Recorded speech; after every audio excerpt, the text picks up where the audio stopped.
Ano ba ang kasalanan ko sa'yo? Tigilan mo ako! Wala kang kasalanan sa akin. Pero kapag hindi mo ako pinagbigyan, yun ang tunay na kasalanan. Halika, Iha. Sumama ka na sa akin at magsasama tayo. Manahimik ka! Hindi ako kailanman sasama sa isang aswang. At kahit na maging normal na tao ka, malabong patulan pa rin kita. Kadiri ka! Nilulubot ka na! Yan ang gusto ko sa babae. Pumapalag-palag pa. Mas masaya kapag mas matapang. Tandaan mo ang pangalan ko. Gabriel. Gabriel ang pangalan ko. Sa wakas, may kilala na rin akong aswang. At sino ka namang lalaki ka? Sige, magpapakilala na rin ako. Pero sa ganitong paraan! Rosas, ano bang nangyayari sa'yo? Lo, naririnig ko siya. Sino? Sinong naririnig mo? Yung matandang lalaki na aswang, bumubunog siya sa akin kanina. Balak niya akong kunin, Lo. Ayoko sumama sa kanya, Lo. Ayoko sumama sa kanya. Makinig ka sa akin, Apo. Rosas, makinig ka! Ibaba mo ako! Ibaba mo ako! Sasama ka sa akin sa ayot sa gusto mo. Magiging asawa na kita. Nakakadiri ka! Sobrang nakakadiri ka!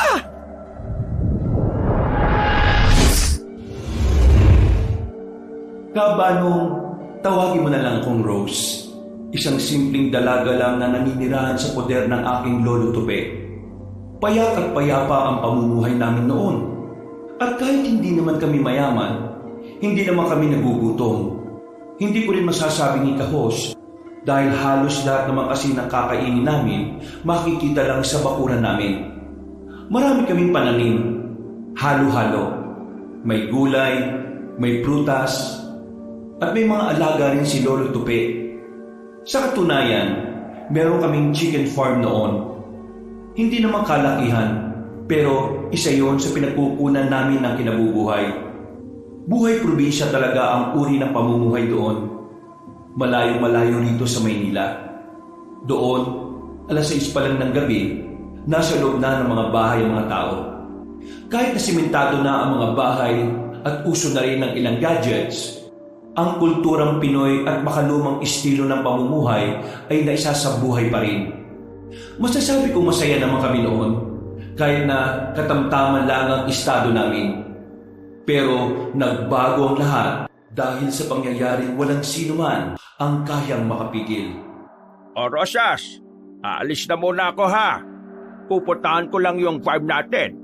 Baka mamaya pinuputaktak na naman ng mga bata yung mga sisiw. Ikaw na muna ang bahala rito ha. Sige, Lo. Magdala ka ng payong, makulimlim ngayon eh.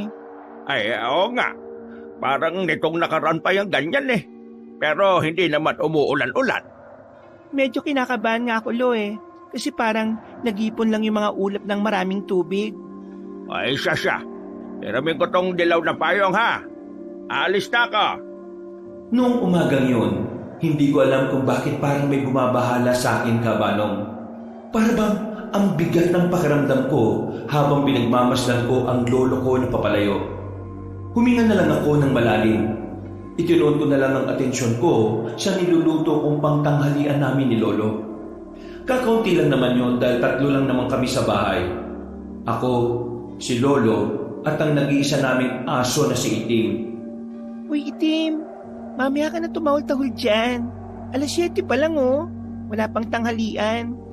Binigyan na kita ng pagkain mo kanina eh. Nakapag-almusal ka na kaya? Tinahulan lang ako ulit ni Itim.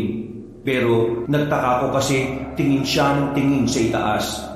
Para bang naiintindihan niyang masama ang lagay ng panahon.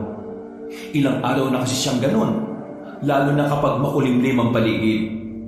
Ang sabi nila, ang mga aso raw ay nakakaramdam din kapag may paparating na bagyo o mga masasamang pangyayari. Medyo kinakabahan ako noon, Kabanong.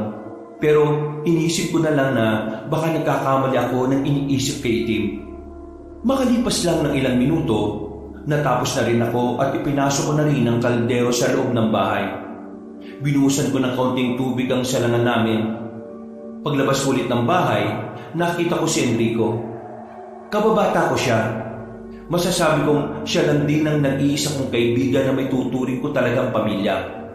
Siya lang din naman kasi ang pinagkakatiwalaan ni Lolo. Rose, Oh, kala ko ba may pasok kayo ngayon? nag-text sa akin yung mga kaklase ko. Pinauwi na raw sila eh. Kainis. Nag-review pa naman ako. Kung kailan na graduating na kami, saka naman dumarating tong mga bagyo-bagyo na to. Mangyayari nito, sa summer kami magbabawi ng pasok niyan. May bagyo ba talaga? Oo, yun ang sabi ng mga kaklase ko kaya sila pinauwi. Kaya ayun, hindi na ako tumuloy. Sarap siguro mag-aral, no? Sayang kasi di na ako nakapag-college eh. Huwag ka nang malungkot. Kapag nakaluwag-luwag kayo, pwede ka pa naman mag-aral ulit eh. Ay, wait lang. Pwede ba akong pumasok? Tanggalin ko lang tong sapatos ko. Sikip eh. Sige.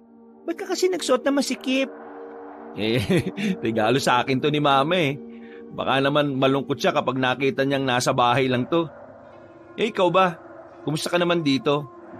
Ayos lang naman ako dito. Madalas busy rin naman ako kasi lagi kaming naalis ni Lolo. Pero ngayong linggo, madalas lang ako nasa bahay. Tumal ngayon eh. Walang masyadong nagpapagawa ng sasakyan kay Lolo. Idol ko talaga yung lolo mo eh. Biruin mo ah, nag-aalaga ng manok, sumasideline sa kung ano-ano, tapos mekaniko pa. Bilib din naman ako sa kanya eh. Siya yung modelo na tinitingala ko. Kaya nga ito, ting wala akong ginagawa rito, sinasamahan ko siya kapag may inaayos kaming sasakyan. Pero mas astig ka. Babae ka tapos helper ng mekaniko. Bakit? Porque babae astig na. Kaya rin naman namin mga babae mga ginagawa nyo eh. Oo na, ito naman masyadong seryoso. Hindi ko. Tinan mo yung mga ulap oh. Parang nakakatakot no? Oo nga eh. Alam mo ba kagabi ko pa tinitingnan yan. Eh, meron akong tsorya tungkol sa mga ganyan. Pero hindi ko alam kung trip mong pakinggan eh. Sige na, sabihin mo na. Para naman may mapag-usapan tayo. May napanood akong dokumentary noong nakaraang taon na kapag ganitong panahon daw, yung tipong ilang araw nang nagbabadya ang bagyo, malakas daw itong makalika ng negative energy sa mundo eh. At ang negative energy na nagagawa nila ay nakakapanghikayat daw ng iba't ibang nilalang. Mga nilalang na hindi natin iisipin na totoo pala. Pwedeng multo, pwedeng engkanto, at kung ano-ano pa. Basta, marami pa. Gano'n naman katotoo mga yan? Siyempre, hindi naman malaki ang tsansa na magkatotoo ang isang theory. Kaya nga theory ito eh. Pero, ginagawang basyan kasi yun ng mga paranormal expert. At ng mga, albularyo. Yung ganito kasi daw na panahon, parang kagaya to ng solar o lunar eclipse. Parehong nakaka-attract ng mga negative energy na nakaka-trigger naman ng mga entity. Okay. Ganun pala yon. Alam ko naman na hindi ka naman naniniwala eh. Ayos lang naman. Hindi naman kita inaano eh. Nakikinig naman ako. Minsan, subukan mo din manood ng mga ganon. Kasi may mga time na nakakatotoo rin yung mga nasa theory. Tinawanan ko lang si Enrico noong mga oras na yon, Kabanong. Kasi kahit anong gawin kong pag-intindi sa mga ganoong bagay, hindi talaga ako interesado. Hindi kasi ako madaling maniwala sa mga bagay na mahirap naman talagang paniwalaan. Ang motto ko kasi sa buhay, maniniwala lang ako kapag ako na mismo ang nakakita. Ika nga nila, to see is to believe. Bumuntong hininga na lang ako at bumalik na lang din sa loob. Maghapon lang ako nakatulog. Nagising lang ako dahil sa malakas na ulan. Ang ingay ng bubong namin. Lumabas ako ng kwarto ko. Sinilip ko si Lolo sa sala. Wala siya. Sa labas naman, wala pa rin. Medyo nag-alala na ako noon kasi ang lakas na talaga ng ulan. Sinasabayan pa ito ng malakas na hangin. Nasaan na ba si Lolo? Sinubukan ko siyang kontakin gamit ang cellphone kong dipindot. Pero wala nang signal sa mga oras na yon. Kinuha ko ang isa pang payong sa gilid. Lumabas ako ng bahay. Nang medyo malayo-layo na ako sa amin, bigla namang lumakas ang hangin na naging dahilan para mabali ang tangkay ng payong. Diyos ko, ano ba itong nangyayari? Nasaan na ba kasi si Lolo? Kahit na wala na akong payong na gamit, wala na akong pakialam. Nilusong ko ang ulan patungo sa farm namin. At nang makarating ako roon, nakita ko si Lolo Tupeng na kasama ang isa sa mga katiwala niya, si Sander. Pinagtutulungan nilang lagyan ng tubig ang mga haligi ng farm para hindi liparin. Ay, Diyos ko naman, Rosas. Bakit ka pa nagpunta rito? Hindi mo ba nararamdaman ang sama ng panahon? Nag-alala ko sa iyo eh. Hindi ka pa umuwi. Ang mabuti pa, tulungan mo na lang kami ni Sander dito. Umaangat na yung kabilang bubong eh. Itatali lang natin. Kawawa naman ang mga manok ko rito. Nagkandamatay na nga yung ibang sisiw dahil sa lamig eh. Magtupi! Naitali ko na rito! Yung isa na lang! Ay maraming salamat, Sander. Pasensya ka na at naabala ka pa ha. Ano ba naman kayo?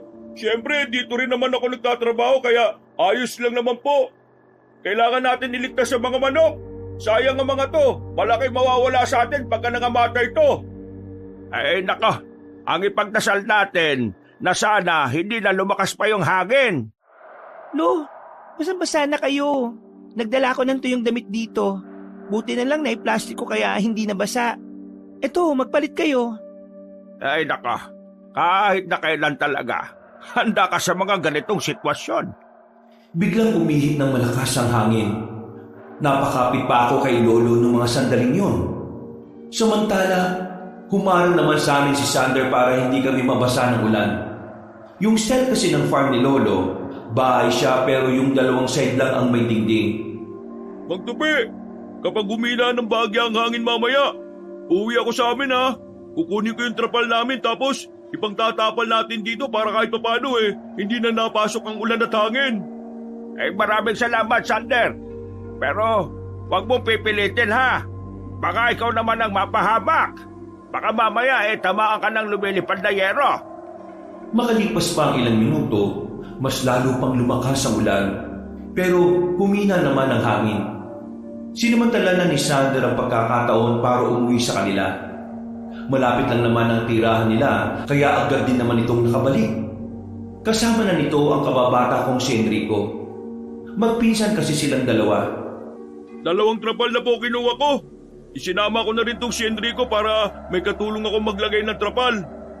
Ay nako, pasensya na talaga sa abala ha.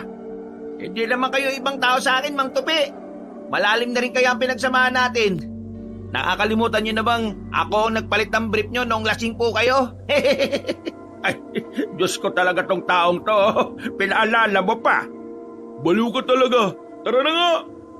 Nagawa pa naming magtawanan ng mga sandaling yon. Maya-maya ay inasikaso na rin nila ang pagkakabit ng trapal. At dahil doon, kahit na papaano ay hindi na nakakapasok ang lamig sa loob. Pero malakas pa rin talaga ang ulan at hangin, Kabanong. Habang tumatagal, mas parang nagagalit ang panahon. Unti pa lang pangalan ng bagyong to eh. Grabe, bang-bahan na sa bayan. Kaya yung ibang mga uuwi rito sa atin, hindi na nakauwi eh. Wala nang madaanan eh. Mang Tupi, bukas kapag medyo humina na ang bagyo, mas maganda sigurong ibenta nyo na lahat ng manok ninyo doon kay Mang Berting. Kasi siguradong matitenga to dahil sa magiging epekto ng bagyo. Total, nung nakaraan pa nangungulit ang isang yun eh. Mas mainam nga siguro yung sinabi mo. Kaysa naman, mahirapan na naman akong pakainin sila. Alam nyo naman na kapag may bagyo mahirap ding makahanap ng pagkain ng mga manok natin. Lo, sigurado na po ba kayo? Alam ko kasi mahal na mahal nyo ang mga manok na yan eh. Apo, yung mga manok na yan, pambenta talaga yan. Hindi naman na masyadong masakit kahit na ibenta ko sila sa iba. Tumangon na lamang ako. Nagkape na lamang kami nung oras na yon dahil nakapagdala rin ng termos ang magpinsan. Kahit na nakasilong na kami, hindi pa rin nawawala sa kalooban ko ang pangamba na baka bigla na lang liparin ng bubong. Buti na lang talaga nagpunta ako rito. Kasi kanina pinuntahan kita sa bahay ninyo, wala ka na eh. Nakasalubong ko si Sander. Sabi niya narito ka nga kaya sumama na ako. Maraming salamat ha. Hindi ko alam ang gagawin ko kung wala kayo ng pinsan mo eh. Kasi sila mama, nakarating na kaagad sila sa evacuation center. Ganon kasi kapag yung tatay mo may mga koneksyon. Naabisuhan na kami kaagad na lumikas eh. Sinabihan nga namin yung mga kapitbahay namin pero ang titigas ng ulo. Ayun, Tingnan mo ngayon, nasa loob pa rin sila ng mga bahay nila. Buti na lang talaga. Hindi nagbaba rito sa atin. Mataas na parte kasi ito eh.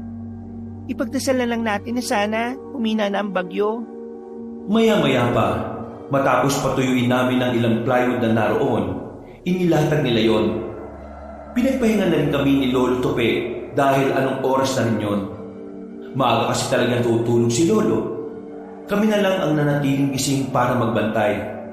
Dakong 2:00 ng madaling araw, medyo humina na ang ulan. Pero malakas-lakas pa rin ang hangin. Kaya naman naisipan ko na rin umuwi sa amin. Uwi na muna ako sa amin Kukuha lang ako ng kakainin natin. At saka dadalhin ko na rin dito lahat na pwede nating magamit.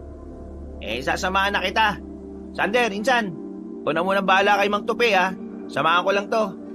Sige, wala namang problema. Mag-ingat kayo ha. Madulas ang daan eh. Tumango na lang kami. Matapos kunin ang kapote ay umalis na rin kami. Habang naglalakad kami ay nakahawak pa ako sa damit ni Enrico. Basa kasi ang dinaraanan namin at malaki ang chance na madulas ako at mabago. Alam mo, maswerte pa rin tayo, no? Dito sa atin, ang daming puno eh. Mataas ang bundok, kaya hindi ganun kalala yung bagyo. Pero sa iba, nako, siguradong kawawa sila. Iba pa rin talagang naitutulong ng kagubatan sa mga tao eh, ano? Kaya nga kanina pa ako nagpapasalamat sa Diyos Kasi di hamak na mas malakas ang bagyong to kumpara sa mga nauna. Pero hanggang ngayon, wala pa rin nangyayaring masama sa amin. Naalala mo nung nakaraang taon? Yung bagyong Basta, malakas din yun Muntika na akong tangayin ng hangin. Buti na lang nahawakan ako ni Lolo. Baka kaya tayo ligtas ngayon dahil alam ng Diyos na mababait tayo. No ka ba? Hindi naman pagiging mabait ang dahilan kaya tayo ililigtas ng Diyos. Marami na kasing makasalanan ngayon Pati mga walang pananampalataya. Natigilan lang ang usapan namin nang meron kaming makitang batang nakatayo sa gilid ng pinto. Tinutukan namin yun ng flashlight. Isang batang lalaki na parang 8 taon nang naroon. Basang-basa ng ulan. Nangingitim na ang labi at ilalim na mata. Uy, bata, nawawala ka ba? Nasaan ang mga magulang mo? Lalapitan ko na sana ang bata nang pigilan ako ni Enrico. Naramdaman kong parang biglang nangamba siya. Oh, bakit Enrico? Wag kang basta lalapit. Ano nga? Kawawa naman yung batang yan baka nilalamig na. Masamaan ko po sa kanya Parang parang hindi lang siya basta bata. Anong hindi basta bata? Nakikita mo naman Oh, nasaan na yun? Bigla na lang nawala ang batang nakita namin nang ibalik namin sa kanya ang tutok ng ilaw. Tiningnan namin ang iba pang anggulo ng gubat pero wala na kaming makitang bata. Ang tanging naroon na lamang ay pusang itim na nasa itaas ng puno. Nakatingin lang yun sa amin na parang naiintindihan nila kami. Kailangan na nating umalis. Masama na pakiramdam ko rito. Hindi ko na napigilan si Enrico nang hilahin na niya ako. Kahit na madulas ang daan, binilisan na namin ang paglalakad. Binitiwan niya lang ako nang makarating na ako sa sitio namin. Kitang-kitang epekto ng pananalasa ng bagyo kahit na wala pang isang araw ang nakalipas. May mga puno nang nagtumbahan. Sira na rin ang ilang bakod na yari lang sa kawayan. Bigla ko nabahala kabanong nang maalala kong aso namin si Tim. Nakonsensya ako kasi saka ko lang siya naalala na makabalik na kami sa bahay. Pagtingin ko sa bakuran namin, nagtaka ako kasi wala na roon si Tim. Natataranta ko siyang hinanap sa ilalim ng bahay namin, pero wala pa rin. Kanina, nung pinuntahan ko kayo rito, nakita ko pa si Itim Inalis ko siya sa kulungan niya, pinapasok ko sa loob. Nakahinga ako ng maluwag sa sinabi niya. Kaya naman, dali-dali ako pumasok sa bahay namin. Nakita ko siyang nasa sulok at parang hinihintay rin ako. Niyakap ko kagad si Itim. Itim, sorry. Sorry talaga Hindi ko intensyon na iwan ka. Sorry Samantalay na natin ang pagkakataon na mahina na ang ulan. Pagbalik natin mamaya sa lolo mo, magpaalam na kayo kasi dadalhin ko na kayo sa evacuation center. Doon, maaalagaan nila ang mga alaga niyong aso. May parte doon sa evacuation center kung saan pinagsasama-sama yung mga alagang aso Sa kabila naman, pusa. Tapos sa kabila, mga halo-halo na. At saka, huwag kayong mag-alala. Aasikasuhin kayo nila Papa doon. Hindi ko yata kayang iwan si Lolo. Kahit si Itim na lang ang dalin doon. Sigurado ka ba? Oo, nag-aalala ako kay Lolo eh. O sige, kunin muna natin tong mga... Ha? Ano yun? Ang alin? Nagtataka ako ng mga sandaling yung Kabanong. May narinig daw kasi si Enrico na parang umangil na hayop sa ilalim ng bahay namin. Nung una, hindi ko rin yung narinig. Pero mga ilang sandali lang, may umangil na naman. At sa puntong yon, nagsimula niyang tumahol si Itim. Pero nang lumakas ang angin, nakita kong parang natakot ang aso namin. Hindi siya nakakawag ng buntot. Sumiksik din siya sa amin ni Enrico. Enrico, anong hayop ba yun? Bakit takot si Itim? Kumuha na lamang si Enrico ng itak at tinaga niya ang sahig namin sabay nagbanta. Kung sino ka man, lumayo mo kami dahil papatayin kita! Noong mga oras na yun, Kabanong, ay agad nagdumadaloy sa sistema ko ang takot. Wala pang sinasabi si Enrico kung ano yon. Pero pakiramdam ko, aswang ang gusto niyang tukuyin. Kinarga ko na lang si Itim. Gumilid kami habang si Enrico naman pinakikiramdaman kung saan nagmumula ang tunog ng angin. Mga ilang sandali lang, bigla na lamang nawala yun. Naging kampante si Enrico. Lumabas siya ng bahay namin. Nagulat na lang ako nang bigla siyang mapasigaw. Nang pumasok siya ulit sa bahay, nakita kong may dugo na ang kamay niya. Enrico, ano nangyari dyan? Ayos lang ako. Dito lang kayo Ano ba kasing nangyayari? Sino ba yung naririnig natin? Natataranta na ako noong Kabanong, pero pilit kong kinakalma ang sarili ko. Pilit kong iniisip na magiging ayos din ang lahat. Mahigpit lang ang yakap ko sa aso namin. Si Enrico naman, sinubukan niya ulit lumabas. Pagsilip ko, nakita ko siyang may tinaga sa ilalim ng bahay namin. Narinig ko na lang na parang may maliit na boses na umaray. Ano yun? Wala na. Gumapang na palis. Ano nga yun? Hindi ko alam kung maniniwala ka eh. Pero yung batang nakita natin kanina sa gubat, siya yun. Aswang. Enrico naman, huwag ka naman nagbibiro ng ganyan. May bagyo na nga eh. Bakit? Mukha ba ako nagbibiro, Rose? Aswang nga yung bata. Eto nga kinalmot ako sa kamay. Aswang yun. Hindi mo lang kasi nakita eh. Natamemi ako. Kahit na makipagtalo ako sa kanya, isa lang din naman ang sinasabi ng utak namin. Kahit na hindi ako kumbinsido noon sa mga aswang-aswang, parang unti-unti na akong naniniwala noon. Bago pa makabalik ang nilalang na yon, binitbit na namin lahat ng dadalhin namin. Isinama ko na rin si Itim. Kabadong-kabado ko noon, Kabanong, dahil dadaan kami sa gubat. Pero buti na lamang ay wala nang sumunod sa amin. Nakarating naman kami ng payapa kina Lolo. Nagtataka sila kung bakit parang hindi kami mapalagay. Hanggang sa hindi na nga nakapagpigil pa si Enrico. Kinuwento na niya ang totoong nangyari. Napabangon nga si Lolo nang marinig niya yun. Insan, seryoso ka ba? Aswang? Inatake kayo? Oo, insan. Totoo. Anong tingin mo sa akin? Gagawa-gawa ng kwento. Tingnan mo nga itong kamay ko. Yan, kalmot ka ng aswang. Ito ngang aso nila, natakot sa aswang eh. Tingnan mo, hanggang ngayon, nanginginig pa rin siya. Ano ka ba? Inatake kayo ng aswang? May ginawa ba kayong hindi maganda ha, Rosas? Wala po, Lo. Wala naman kaming inagrabyado eh. Basta yung batang yon, nakita namin siya sa gubat bago kami makauwi ng bahay. Hindi namin alam na nakasunod siya at naaswang siya. Ang Tope, naniniwala ka ba sa aswang? Oo, naniniwala ko. Noong araw meron naman talagang aswang dito sa atin. Pero matagal na yun eh. Bata pa ako. Hindi ko nakala na meron na naman. Pero linisin mo na yung kalmot na yan, Enrico. Baka mamaya ma-infection pa yan.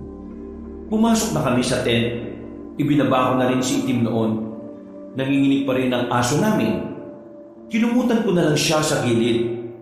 Noong mga sandaling yon, hindi ko alam kung bakit hindi na mawala-wala sa isipan ko ang nangyari. Kahit na anong gawin ko, hindi pa rin ako kumakalma. Nilapitan ako ni Enrico. Tinapik niya ako sa balikat at tinabihan. Matulog ka na. Anong oras na rin, oh? Kami na muna ang bahala ni Sander magbantay. Eh ikaw, paano ka? Nasugatan ka kaya? Sus, malayo naman to sa bituka eh. Kabahan ka kapag malapit. Para ka talagang siraulo. Nagbibiro ka ba ng ganyan sa mga nangyari sa'yo? Eh tingin ko, totoo yung sinasabi kong theory. Hindi siya basta theory lang ha. Kasi ngayon, tingnan mo ang nangyari. Hindi natin inaasahan, inaswang tayo. At alam mo ba kung anong kinatatakot ko? Baka hindi lang nag-iisa yung bata. Huwag ka nga manakot, nakakainis ka. Uy, hindi kita tinatakot no? Sinasabi ko lang sa iyo yung mga posibilidad. Walang nag-iisang aswang. Lahat sila may kasamang angkan o pamilya. Pero huwag ka matakot, Apo. Mukhang naligaw lang naman kasi ang batang yon. Ang paniniwala kasi namin nung araw, ang mga aswang takot sa mga tao. Lalo na kung marami ng mga naninirahan sa isang lugar. Tama si Mang Tupi. Nung nakaraang usapan namin ni Erpat yan Sabi niya, kapag nagpakita ka ng kahinaan sa aswang, dun siya mas magiging matapang. Pwede bang wag na lang muna natin pag-usapan ng mga aswang na yan? Gusto ko pa makaidlip Huminga na lamang na malalim sila lolo. Nanahimik na rin sila habang ako naman ay humiga na lang at sinubukan makatulog. Pero hindi pa ako nakakaidlip ng matagal. Nagising na naman ako nang biglang naramdaman kong parang natataranta sila lolo. Pagbangon ko, pabulong na nagsalita si Enrico sa akin. May mga tao sa labas. Hindi namin sila kilala. Pero kasama nila yung batang aswang. Pakiramdam ko, aswang silang lahat. Natamimi ako, Kabanong. Parang may bumarang bato sa lalamunan ko dahil sa kilabot na naramdaman ko. Hindi ko na sinili pa kung sino ang mga nasa labas. Pero sapat na sa akin na malamang ang mga naroon ay mga aswang din. Maya-maya, narinig na lang namin may nagsalitang matandang babae sa labas. Mararamdaman ang galit sa tinig niya. Bagay na lalong nagpatindig ng balahibo ko. Pakiramdam ko noon, hindi na kami makakaalis doon. Ilabas niyo na ang taong nagbigay ng sugat sa abo namin! Sigaw ng sigaw ang matandang babae. Pero hindi ko maintindihan kung bakit hindi sila pumapasok sa loob ng tolda. Mang Tupi, anong gagawin niyo? Kakausapin ko sila. Lo, ano ka ba naman? Mga aswang ang mga yan Alam kong nakakaintindi sila. Kaya susubukan kong ipaliwanag sa kanila kung sino ba talaga ang may kasalanan. Kahit na gusto kong pigilan ng lolo ko, ay wala pa rin akong nagawa. Hinawi ni lolo ang tolda at lumabas ng kaunti. Sa puntong yun, mas lalong lumakas ang mga angin na napapakinggan namin. Kinakabahan ako para sa kapakanan ni Lolo Tupi. Walang kasalanan ng binata sa inyo. Ang apo niyo ang unang lumapit sa apo ko at kaibiganin siya. Siya ang unang nanakit. Ipinagtanggol lang naman ng binata ang sarili niya. Pero dahil sa ginawa niya, nalagay sa alanganin ang buhay ng apo namin. Huwag niyong sisihin ng mga tao na protektahan ang sarili nila laban sa mga kagaya ng apo ninyong nananakit bigla. Kapabayaan niyo rin naman ang nangyari. Kaya naman, umalis na kayo at wala kayong mapapala sa amin. Hindi niyo ba alam kung ano kami? Gusto niyo bang magpakilala kami sa inyo? Alam kong mga aswang kayo kaya malalakas ang mga loob ninyo. Pero huwag niyong kakalimutan na nasa balwarte kayo ng mga tao. Kaya pwede ba? Umalis na kayo bago ko pa ipakalat na may mga aswang? Kapag may nangyaring masama sa apo ko, pagbabayarin ko kayo lahat. Lalo na ang lalaking gumawa nun sa apo ko. Sa susunod, matuto kayong bantayan ng apo ninyo para hindi nakakaperwisyo.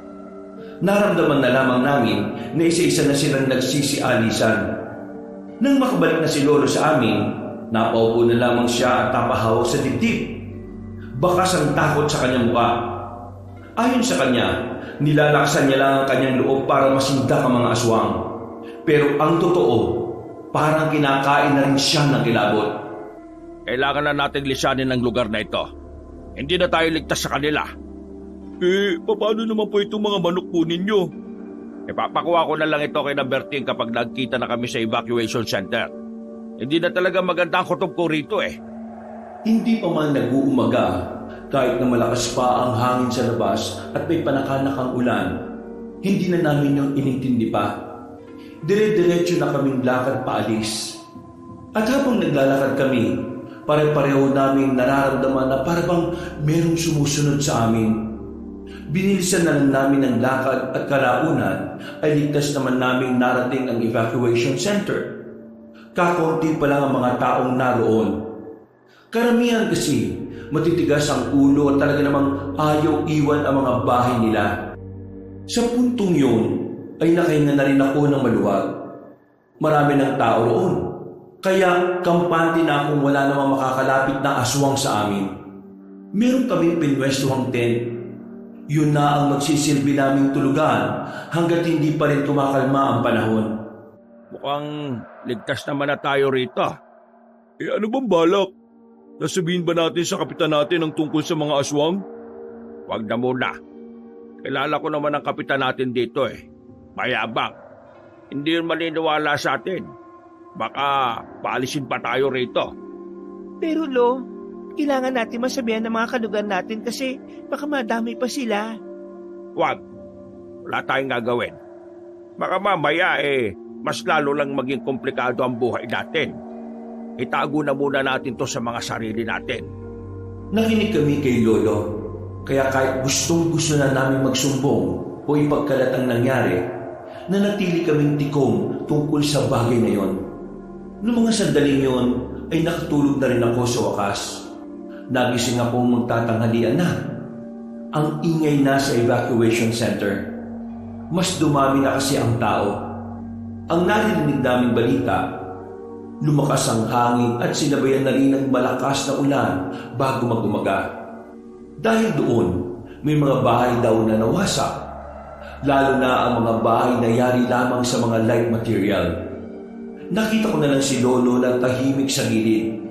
Malungkot ang mukha. Katabi ito ni Sander na parang pinapagaan nito ang loob ng lolo ko. Yung manukan nyo, bumigay na kanina sa sobrang lakas ng hangin. Nawasak na. Kaya yun, lahat ng alaga nyo nakatakas. Walang nakakalam kung ano na nangyari. Naawa ko noon sa lolo ko kaya agad ko siyang nilapitan. Tinabihan ko rin siya at niyakap. Wala Siguro kapalaran na talaga nila na mawalay sa akin. Ang iniisip ko na lang maswerte pa rin tayo na ligtas tayo. Gumawa pa rin talaga ng paraan ng Panginoon para umalis tayo roon. Huwag ka mag-alala, Lolo. Kapag natapos na ang dilubyong to, babawi tayo. Magtatayo ulit tayo na manukan. Maraming salamat, Apo. Ay, teka. Pwede mo ba ako samahan? Magbabanyo kasi nadudumi ako Nakakaya kasi magbanyo, ang daming tao. Gusto ko sana bantayan mo ko sa labas. Sige po, Lo. Sinamahan ko makaihi ang lolo ko. At dahil na senior na siya, ay pinauna na siyang makaihi. Habang inihintay ko si Lolo sa labas, isang lalaking matangkad ang bigla na lang nagsalita sa gilid ko. Kalmado ang tinig niya. At aaminin kong meron siyang itsura. Nandun ako kanina, kaya hindi nila ako nalapitan. Ako ba kinakausap mo? Yung mga aswang. Anong alam mo sa mga aswang? Ako rin yung sumusunod kanina. Sinusundan ko kayo para hindi rin makasunod ng mga aswang. Teka, sino ka ba? Huwag ka mag-alala, hindi ako kalaban. Anak lang ako ng dating albularyo dito sa atin. Wala na siya ngayon kaya pinipilit kong masundan ang yapak niya. Kakampi niyo ako. Kasi kalaban ko ang mga aswang. Ibig sabihin, alam mo rin ang tungkol sa kanila? Ang totoo niyan, bago pa dumating ang bagyong Undoy, marami na ako napapansing kahinahinala. Marami na ako napapansing kahinahinala mukha rito sa atin. May kutob ako na mga aswang sila. Pero hindi ko sila kinastigo dahil hindi pa ako sigurado Pero ngayon, napatunayan ko na. Alam mo ba kung paano nila kami titigilan? Wala naman kasi talaga kaming kasalanan sa kanila Pinagtanggol lang ni Enrico ang sarili namin. Isa lang naman ang paraan para tumigil sila Kailangan nilang mapatay. Paano nga? Akong bala. meron ako mga pangontra na talagang epektibo laban sa mga aswang. Ay, siya nga pala. Ako si Jack. Ako naman si Rose. Wow, parang mga bida ng lumubog na barko ah. Di bale, sa oras na may gusto kayong itanong, puntahan nyo lang ako sa tent na yun, no? Sa may bandang dulo, kaliwa. Tutulungan ko kayo. Hindi ako natatakot sa mga aswang. Tumungo na lamang ako sa lalaki kahit parang medyo nayayabangan ako sa kanya. Inisip ko na lang na isa siyang biyaya sa amin. Dahil kahit na papaano, meron din nakakaintindi kung anong pinagdaraanan namin sa mga aswang. Nang makabalik na kami ni Lolo sa tent, agad kong ipinaalam sa kanila ang tungkol sa nakausap kong lalaki. Hindi nila kilala si Jack. At sabi nila, ngayon lang din daw nila nakita ang mukha nito. Pero kahit na ganoon, hindi naman ako nagduda sa lalaking yun. Sa katunayan, hindi ko nga rin alam kung bakit ang gaan-gaan ang pakiramdam ko sa kanya. Hindi tayo pwede magtiwala agad-agad, Rose. Baka mamaya, hindi natin alam, aswang din pala yun. Mukha namang hindi. Tiningnan ko naman ang itsura niya eh. Maputla ang aswang, insan. Okay naman yung balat ng lalaking yun eh. Kahit ba, sa mga ganitong pagkakataon, hindi tayo dapat magtiwala na lang ng basta-basta. Naiintindihan ko naman si Enrico noong mga oras na yon, Kabanong. Sa aming dalawa, siya kasi ang mas nagkaroon ng trauma. Pakiramdam niya kasi, siya ang papaslangin ng mga aswang dahil sa ginawa niya sa batang aswang. Mabilis na lumipas ang mga sandali. Pagkatapos mananghalian ng lahat, karamihan sa amin ay nakatulog na lang. Mahina na ang ulan sa labas. Pero malakas pa rin ang hangin kaya pinagbabawalan pa rin kaming makalabas. Dahil malaki-laki naman ang stadium na kinalalagyan namin, naisipan kong maglakad-lakad na muna. 4:00 pa lang naman ang hapon ng mga sandaling yun. Wala pang gaanong tao dahil halos lahat ay nagpapahinga. Meron akong nilakaran na mahabang pasilyo. Hindi ko alam kung saan yung papunta. Basta lakad lang ako ng lakad. Pero maya-maya lang ay meron na akong nakasalubong. Isang matandang lalaki na parang mas matanda lang ng bagya sa lolo ko. Nakangiti siya sa akin. Nang magsalita siya, tuluyan na ako napatigil. Yeah, pwede ba ako magtanong? Bakit po? Ano pong itatanong niyo? Naghahanap lang kasi ako ng banyo kanina. Pero naligaw na yata ako eh. Saan dito yung daan pabalik sa evacuation? Kapag dinerecho po ninyo ang daan na ito, yun na po yun. Nasa dulo lang po may malaking pinto. Pasok lang po kayo doon. Sige. Maraming salamat iya. Wala pong anuman. Akala ko'y magiging maayos na ang lahat. Sinimulan ko na rin maglakad. Pero nagkaroon ako ng pagkailang ng maramdaman kong parang may sumusunod sa akin. Nakita ko na lang ang matandang lalaki na nasa likuran ko. Sabi ko po, doon po ang daan pabalik, hindi po rito. Mas gusto ko kasing dumaan kung nasaan ka, iha. Ang ganda mo kasi. Sa sinabi pa lang na matandang yung Kabanong, medyo kinutuban na ako. Hindi na ako nakapagsalita. Nagmamadali na akong maglakad pero kapag nalingon ako, nakikita kong nakasunod pa rin siya sa akin. Noong mga sandaling yun ay may nakita akong kwarto. Nagmamadali akong pumasok doon. Ang kaso nga lang, walang lock ang pinto. Aalis sana ako roon pero huli na. Nakaharang na ang matanda sa pintuan. Sino ka ba? Sinabi ko naman sa iyo kung nasaan ang tamang daan ah. Ano ba kailangan mo sa akin? Alam mo, wala naman akong pakialam sa asawa ko eh. Matanda na yun eh. Gusto ko naman, mas bata. Anong pinagsasabi niyo dyan? Wala akong pakialam kung anong ginawa niyo sa apo ko. Kahit patayin niyo pa yon, hindi ako makikialam. Kasi may iba na akong pakay. Ikaw! Sa sinabi niyang yon ay mas lalo kong kinilabutan. Dahil napagtanto ko na ang matandang kaharap ko sa mga oras na yon ay isa palang aswang. Ano ba kasalanan ko sa iyo? Tigilan mo nga ako. Wala kang kasalanan sa akin. Pero kapag hindi mo ko pinagbigyan, yun ang tunay na kasalanan. Halika, iha. Sumama ka sa akin at magsasama tayong dalawa. Tumigil ka. Hindi ako kailanman sasama sa isang aswang. At kahit na maging normal na tao ka, malabong patulan pa kita. Kadiri ka, nilulumot ka na eh. Yan ang gusto ko sa babae. Pumapalag-palag pa. Mas masaya kapag mas matapang. Unti-unti na siyang lumalapit sa akin. Sa isang iglap lang, nakita ko nang nagbago na ang kulay ng mga mata niya. Agad akong pinagpawisan ng malamig. Hindi ko na alam ang gagawin ko noon, Kabanong. Nakasiksik na ako sa sulok. Wala naman akong madampot para gawing pamano sa kanya. Nang halos isang lipa na lang ang layo niya sa akin, ay hinawakan niya ang pisngi ko. Naglilisit ang kanyang mga mata. Pinakita niya rin ang kanyang mahahabang pangit. Tandaan mo ang pangalan ko, Iha. Gabriel. Gabriel ang pangalan ko. Buti naman at sinabi mo pangalan mo. Napalingon ako sa may pintuan.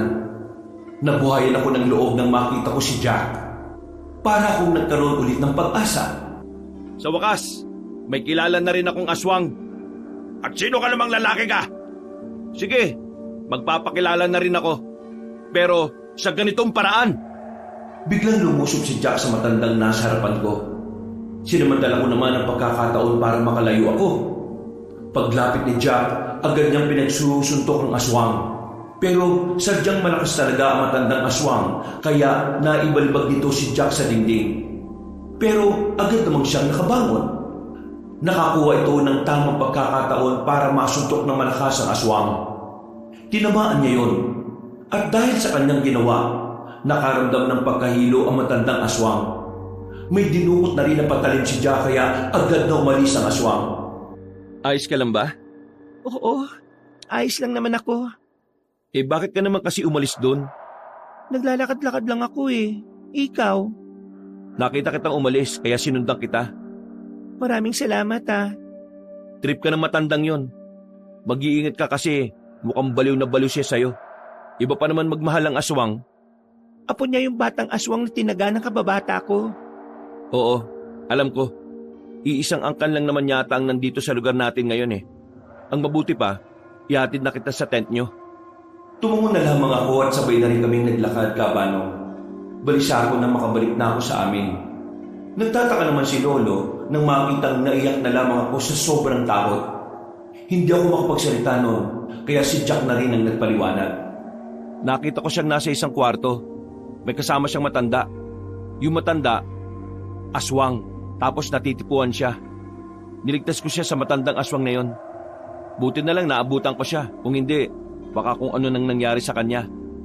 Nako, maraming salamat, Iho. Isko, hindi na talaga safe kahit saan pa tayo magpunta.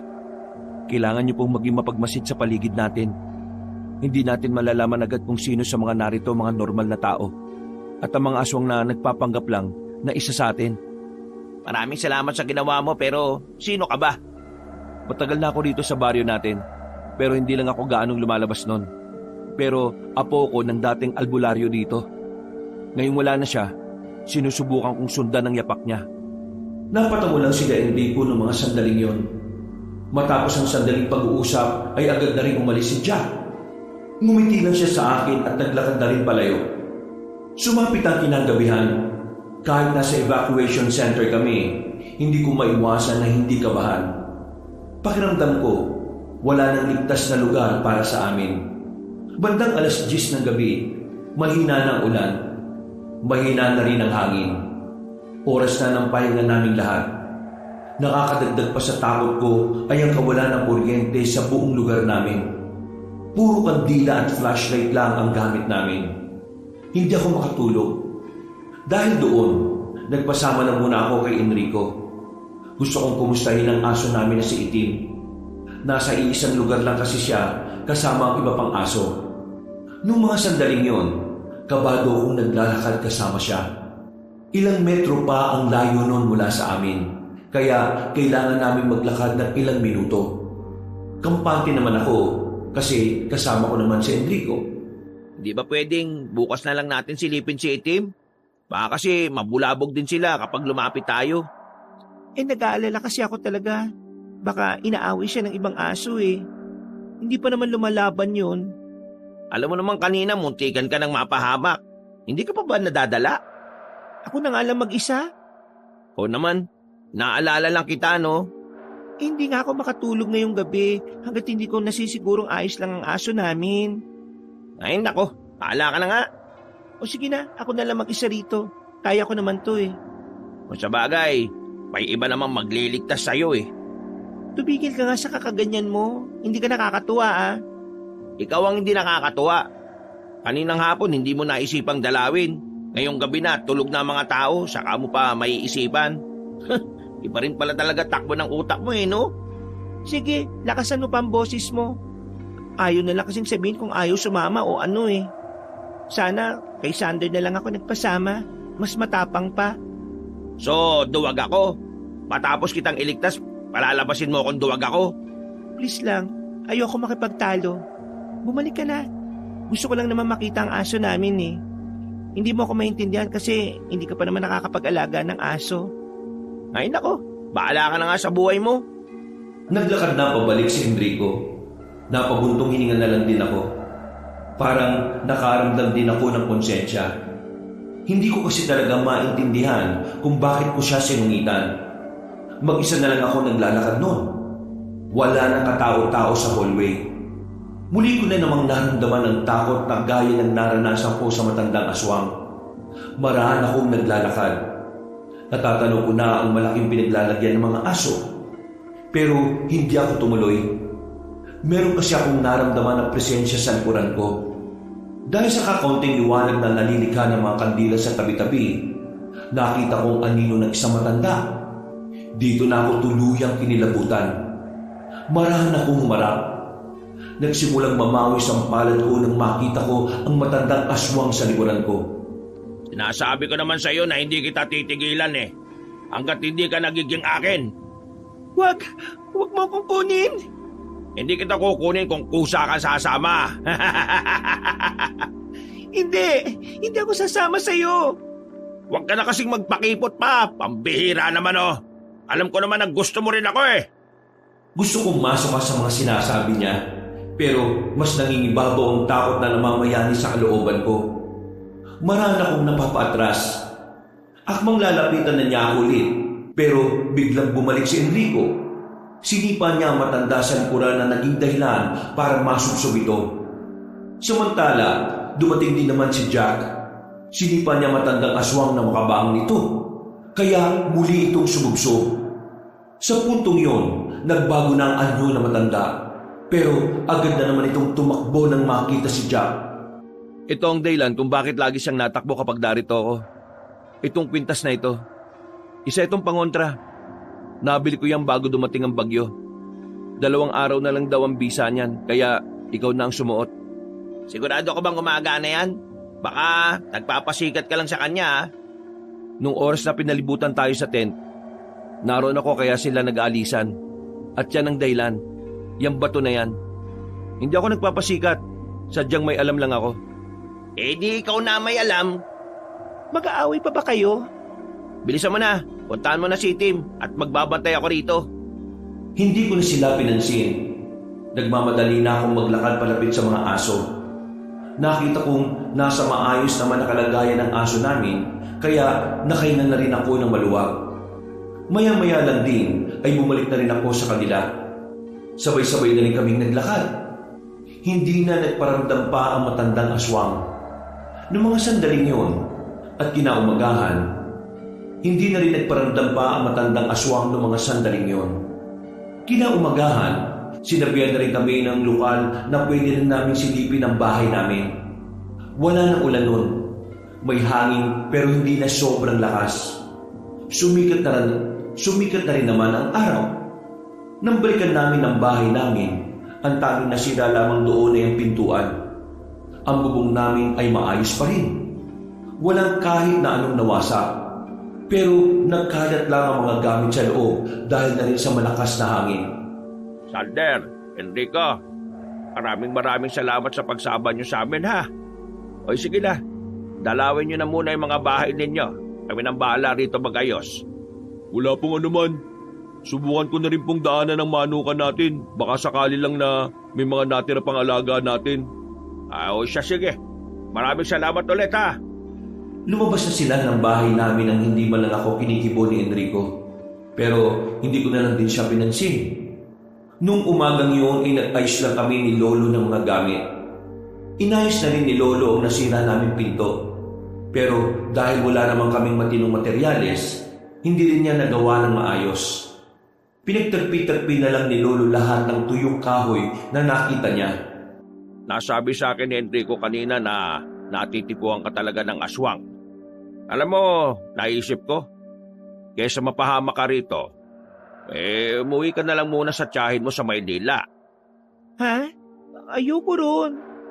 Alam niyo namang hindi kami magkasundo ng taong yun eh. Pansamantala lang naman, apo. Kailangan ko lang talagang mapanatag na ligtas ka. Kasi baka mamaya, bukod kay Enrico ikaw na rin ang pag-initan. Lo, sa iba na lang ako sasama, wag lang kay tita. Galit yun sa mga magulang ko kaya baka ako ang pagbuntunan niya. Kanino ka naman sasama? Hindi ko rin alam. Pero ayaw ko sa Maynila. Hindi ko kayo kayang iwan eh. Huminga na lamang ng malalim si Lolo Tupeng. Batid niya na kapag sinabi kong ayaw ko, hindi talaga ako papayag. Tanghali naman nang matapos kami ni Lolo sa paglilinis ng bahay. Hindi naman kami inabot ng baha. Pero sadyang magulo ang mga gamit dahil sa malakas na hangin na nakapasok sa bahay namin. Puntahan ko lang muna si Sander. Manghiram lang ako ng matinong lagari at saka titingnan ko na rin kung anong balita sa lokal natin. Para naman malaman natin kung kailan tayo pwede makapunta sa bayan. Wala na tayo mga imbak na pagkain dito eh. Huwag ka nang lumabas, Lo. Ako nang bahala. Ako nang manghihiram kay Sander. At ako na rin ang pupunta sa barangay natin. Ha? Sigurado ka ba? Baka naman mamaya lapitan ka na naman ng sinaulong aswang na matanda na may gusto sa'yo, ha? Lo, may binigay na sa akin si Jack. Pangontra daw to sa mga aswang. May 2 araw pa ang bisa nito kaya pansamantalang walang manggugulo sa akin. Sige. Basta mag-iingat ka pa rin, ha? Bilisan mo. Tumungo na lamang ako, Kabanong. Kahit na may nararamdaman akong pagkabahala, ay kampante akong walang makakalapit na aswang sa akin. Habang naglalakad, hindi ko maiwasan na hindi tingnan ng mga bahay na nasa lanta ng bagyo. Napakasakit sa loob na makita ang mga nasirang bahay at pangkabuhayan. Kada titingin ako sa gilid, merong mga umiiyak. Napapailing na lang ako. Ang lakas kasi talaga ng hangin ng bagyong Undoy. Maswerte na lang talaga kami na sementado na ang bahay namin. Sa dami ng tao sa labas na nagkakagulo dahil sa mga kabahayan, nakapukaw ng atensyon ko ang isang matandang babae na nakatingin sa akin. Matalim ang tingin niya. Nung una, akala ko hindi siya sa akin nakatingin. Pero nang maglakad na ako, nakasunod pa rin siya ng tingin sa akin. Nakaramdam na kagad ako na baka nga aswang ang matandang babae na yon. Kaya naman, binilisan ko na lang rin ang lakad ko. Hindi naman siya sumunod sa akin. Pero malakas talaga ang kutob ko na yun ang asawa ng matandang lalaking aswang na sumusunod sa akin. Hindi nagtagal, nakarating na rin ako kina Sander. Wala roon si Enrico, kaya hindi ko na rin tinanong kung nasaan. Oh, Rose, nandito ka. Bakit? May kailangan ka ba? Manghihiram lang sana ako ng lagari at saka martilyo. May naayos kasi si Lolo eh. Lagari at martilyo. O sige, pakintay lang dyan saglit ha. Ginamit kasi sa kabila eh, pero ibabalik din naman yun. Oo, wala namang problema. Dito ka muna sa bakuran namin. Gusto mo magkape? Ay, hindi na. Ayos lang ako. Alam mo, maswerte rin tayo, no? Matibay yung bahay natin. Yung iba nating kalugar talagang kinawawa ng bagyo eh, no? Kaya nga eh. Parang hindi ko kakayanin yung mga nakikita ko. Sabi ng pamunuan natin, hindi pa raw tayo pwede makaalis. Sarado ang mga daan papuntang bayan eh. Kaya wala tayong ibang magagawa kundi ang maghintay na lang ng ayuda mula sa kanila. Nakakabahala na nga. Kasi hindi lang naman bagyo ang problema natin eh. Bakit? Ngayong umaga ba may lumapit na namang aswang sa'yo? Kanina, bago ako makarating dito, meron ako nakitang matandang babae na masama ang tingin sa akin. Tingin ko, siya ang asawa ng matandang lalaki na aswang na nakakagusto sa akin. Buti naman at hindi ka niya sinaktan. Sabihin natin agad dun sa lalaking yung nagbigay sa'yo ng pangontra ba yun? Wag na, masyado na ako nakakaabala sa kanya. Hindi ko pa siya ganong kilala tapos iniintindi niya pa ako. Pero tingin ko kasi, may alam talaga siya sa mga aswang eh. Matutulungan ka niya. Nakakaya na talaga eh. Kaya naman na namin siguro ni Lolo mga aswang na yon. Wala nang bagyo kaya siguradong takot na sila. Kasi bukod sa maraming tao, gaganda na rin ang panahon. Sigurado ka ha. Kasi baka mamaya, garapal talaga ang mga aswang na yun. Kahit ganito na yung panahon at maganda na eh, naalabas pa rin yung mga yun. Ngumiti na lamang ako kay Sander ng papilit. Mga ilang sandali lang ay napahiram na rin niya ako ng lagari at martilyo. Dahil alam ko na rin naman ang estado sa lokal na pamunuan namin, hindi na rin ako nagtungo roon. Tumuloy na lang agad ako sa amin. Nakauwi naman ako ng payapa. Wala na matandang babae na nakita ko. Makalipas lang ang ilang oras, nakapagpahinga na rin kami ng lolo ko. Bandang 5:00 na nang magising ako. Wala si lolo sa loob. Wala rin siya sa bakuran pero may nakita akong nakasalang. Kaya naisip ko na baka lumabas lang naman siya saglit. Habang nasa loob ako at nakatulala, parang bigla na lang ako nakakarinig ng boses. Parang may bumubulong sa akin. Nung una, inakala ko na baka parte na rin ng natitira kong antok yun. Pero nang idilat ko ng maigi ang mga mata ko, hindi pa rin yun nawawala sa isipan ko kahit natakpan ko pa ng kamay ko ang tenga ko. Inabutan ako ni Lolo na parang nasisiraan na ng bait. Agad niya akong nilapitan. Saka na lamang nawala ang naririnig kong boses ng matanda nang alubinan niya ako. Hingal na hingal ako ng dahil sa kaba. Rosas, ano ba nangyayari sa'yo? Lo, naririnig ko siya. Sino? Sinong naririnig mo? Yung matandang lalaki na aswang, bumubulong siya sa akin kanina. Balak niya akong kunin, Lo. Ayoko sumama sa kanya, Lo. Ayoko. Kumalma ka lang. Makinig ka sa akin, Apo. Rosas, makinig ka! Hinawakan na ni Lolo ang magkabila kong pisngi. Tumingin siya sa mga mata ko. Sa pagkakataong ito pa lang ay naging kalmado na ako ng tuluyan. Nakahinga na rin ako na maluwag. Matapos niya akong painumin ng tubig, ay pinaupunan niya ako sa gilid. Kailangan na natin gumawa ng paraan, Apo. Talagang hindi ka titigilan na matandang yon. Hahanap tayo ng albularyo o kahit na sinong pwedeng tumulong sa atin. Lo, wala naman tayong kasalanan sa kanila, di ba? Bakit tayo ginugulo nila? Kumalma ka na. Hindi kita iiwan. Kasama mo ko. Gagawa natin ng paraan para hindi ka na nila guluhin pa. Naging maayos na rin naman ang kalagayan ko sa mga sumunod pang sandali. Mga bandang 6:00 ng hapon, nalaman nila Enrico at Sander ang nangyari sa akin. Kaya naman, nasa bahay na naman sila para magbantay. Habang nasa labas sila, narinig kong nag-uusap-usap sila. Kanina, may mga aswang na nagtangkang lumapit sa akin eh. Pero hindi nila tinuloy. Dala ko kanina baril ni Tito eh. Tingin ko, gagantihan na nila ako. Ang sabi kasi sa akin ng matandang babaeng aswang, namatay daw yung apo nila na nataga ko. Pero wala ka naman kasing kasalanan sa kanila eh. Self-defense yun. Baluktot ang kaisipan ng mga aswang. Kahit na sabihin mong wala ka namang kasalanan, mas paninindigan nila kung ano pinaniniwalaan nila. Kahit na mali. Mang Tupi, may nasagap akong balita galing kay Papa eh. May mga sundalong darating dito sa atin. Dadalhin tayo sa bayan. Sa mas magandang evacuation center na kung saan mas maraming supply ng pagkain dun. Sumama na kayo ha. Mas ligtas dun kasi base na ng militar yun eh. Hindi ba parang nanlalamang naman kami niyan sa kapwa natin na taga rito? Hindi naman po siguro kasi mauuna lang naman tayo eh. Pero susunod din naman sila kagad. Ano bang oras yan? Kapag naalis na yung mga nakaharang sa daan, mamayang hating gabi darating sila. Kaya ihandaan nyo na yung mga dadalhin ninyo. Mas magandang kakaunti lang na gamit para hindi mahirap dalhin. Babalik din naman tayo dito kapag ayos ng lahat eh. At kagaya ng napag-usapan nila, bandang 12:00 ng hating gabi, pinuntahan na kami ni Enrico. Kahit na magkakasama na kaming naglalakad sa daan, hindi pa rin ako pinapansin ng kababata ko. Hindi ko na lang din siya kinausap. Ang mahalaga sa akin ng mga sandaling yun, makalis na kami sa baryo namin at nang hindi na ako guluhin pa ng aswang.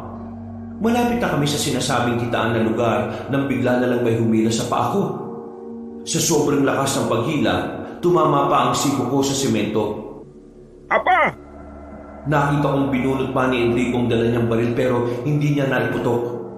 Nadala na kasi ako nun sa dilim. Narinig ko na lang ang pamilyar na tinig na matanda. Tumawa siya habang bitbit niya ako. Mabilis niya akong inilayo roon. Parang hindi siya matanda kung bitbitin niya lang ako na parang isang manika. Ibaba mo ako! Ibaba mo ako! Sasama ka sa akin sa ayaw sa gusto mo. Magiging asawa kita. Nakakadiri ka! Sobrang nakakadiri ka! Hindi na ako nasundan nila Lolo Tupi noon, Kabanong. Kaya naman parang nawawalan na rin ako ng pag-asa. Buti na lang, biglang dumating si Jack. Naharang niya kami at tinamaan niya ng bato sa mukha ang matandang aswang. Nang mabitiwan niya ako, mabilis akong tumakbo patungo kay Jack. Mabuti na lang at dumating ka. Kailangan mo nang makalis dito. Tara na! Anong akala niyo sa akin? Papayag lang ako na iwan ako ng babaeng yan? Hindi! Sa likod ka. Huwag kang lalayo sa akin, ha? Baka kung ano mangyari sa'yo. Kinuha na rin ni Jack ang kanyang itak sa tagiliran. Nang subukang lumapit na matandang lalaki sa amin, agad itong tinaga ni Jack. Kahit na madilim, muntikan niya pa itong tamaan. Ang kaso nga lang ay mabilis talagang umilag ang matandang yon. Sa sunod na pag-atake ng aswang na yon, tinamaan niya si Jack pero hindi niya yon ininda. Sa halip na masaktan, parang mas lalo pang lumakas ang kilos ni Jack. Sunod-sunod na atake ang kanyang ginawa sa aswang hanggang sa siya naman ang nakatama. Napatras sa matanda. Naramdaman niya ang hiwa na ginawa ni Jack. Nang makita namin tila wala ng balak na lumapit ang matanda, tumakbo na kami paalis ni Jack. Hindi ko alam kung saan niya ako dadalhin. Basta ang sabi niya lang sa akin, hindi na ako pwedeng bumalik pa sa mga kasama ko dahil makakasalubong ko ang ibang aswang. Nag-aalala naman ako kina Lolo at sa mga kasama niya. Pinilit ko na lang na sundin ang sinasabi ni Jack. Mas may alam siya sa mga aswang kaya nagtiwala na lang ako. Nakalayo kami sa pinangyarihan ng labanan nila ng aswang. Pero hindi pa rin kami naging kampante. Pansamantala na muna kami tumigil sa likuran ng malalaking bato sa ilog. Paano sila, Lolo? Paalis sila ngayon. Papunta sana kami sa bayan eh. Delikado rin sa bayan. Paano delikado eh? Marami ng mga sundalo doon. Kayang-kaya nila kayong sundan. Sa katunayan, marami ng aswang ang nakakalat ngayon dito sa atin. Hinahanap ka nila at yung isa mong kaibigan na pumaslang sa apo nila. Ikaw, hinahanap ka ng asawa ng matandang lalaking yon. Papatayin ka niya. Ganun ba talaga sila kadelikado? Kahit na maraming tao at maraming sundalo, hindi sila takot? Hindi sila takot. Marami silang alam na paraan para makuha ka. Umapas lang ka. Sa katunayan, mayayaman sila. Kaya nila magbayad para lang makuha kayo. Mayayaman sila? Paano mo nalaman? Kagaya nga ng sinabi ko, ilang buwan na ako nagmamasid dito. Ilang buwan ko na silang pinag-aaralan. Kahit na papano, kilala ko na sila. Pero hindi ko lang talaga alam kung saan sila nakatira. Diyos ko naman, ano na mangyayari kina Lolo nito? Huwag ka mag-alala. Mas nakafocus sila sa'yo. Kaya kakaunting aswang lang ang manggugulo sa kanila. Mas marami ang manggugulo sa'yo. Baka kasi galit na sa'yo yung asawa ng matandang lalaki kanina. Saan ako pupunta ngayon? Kung magtitiwala ka sa akin, ilalayo kita rito sa atin. Hindi ako pwedeng umalis dito nang hindi sila kasama. Kung ipipilit mo sila makasama, mas lalo lang malalagay sa panganib ang buhay ninyo. Napagtanto ko na tama ang sinasabi ni Jack, Kabanong. Kaya kahit na nag-alala pa rin ako para sa kalagayan nila Lolo Tupi, sumama na lamang ako kay Jack. Dinala niya ako sa isang barangay na ayon sa kanya, doon daw sila dati nakatira. Kagaya ng lugar namin, apektado rin ng bagyong Undoy ang lugar na yon. Marami ring kabahayan at kabuhayan ang nasira. Pero yung bahay na pinuntahan namin ni Jack, simentado at isa yon sa mga bukod tanging hindi naapektuhan. Hindi naman kalakihan ng bahay. Wala itong ikalawang palapag pero sa loob, malinis at talaga namang presko. Kinailangan lang namin yung walisan ng kaunti dahil medyo napasukan din yun ng tubig dahil sa lakas ng hangin at ulan. Dito ka na muna. Siguradong hindi ka naman na masusundan ng mga yon. Kapag nakahanap ako ng signal, tatawagan natin ang lolo mo at ipapaalam nating nasa maayos ka ng kalagayan. Sandali, huwag mo sabihin na iiwan mo ako dito. Oo, iiwan kita rito. Hindi naman tayo pwedeng magsama sa isang bahay eh. Bakit hindi? Sabi mo bahay mo naman ito na pamana sa'yo ng lolo mo. Ang ibig kong sabihin, baka kasi maselan ka at ayaw mong may kasama na lalaki na hindi mo naman kasintahan o asawa. Diyos ko naman, wala na akong pakialam. Ang mahalaga sa akin, may kasama ako. Alam mo naman na hinahanap ako ng matandang lalaking aswang na yun eh. Sigurado ka ba?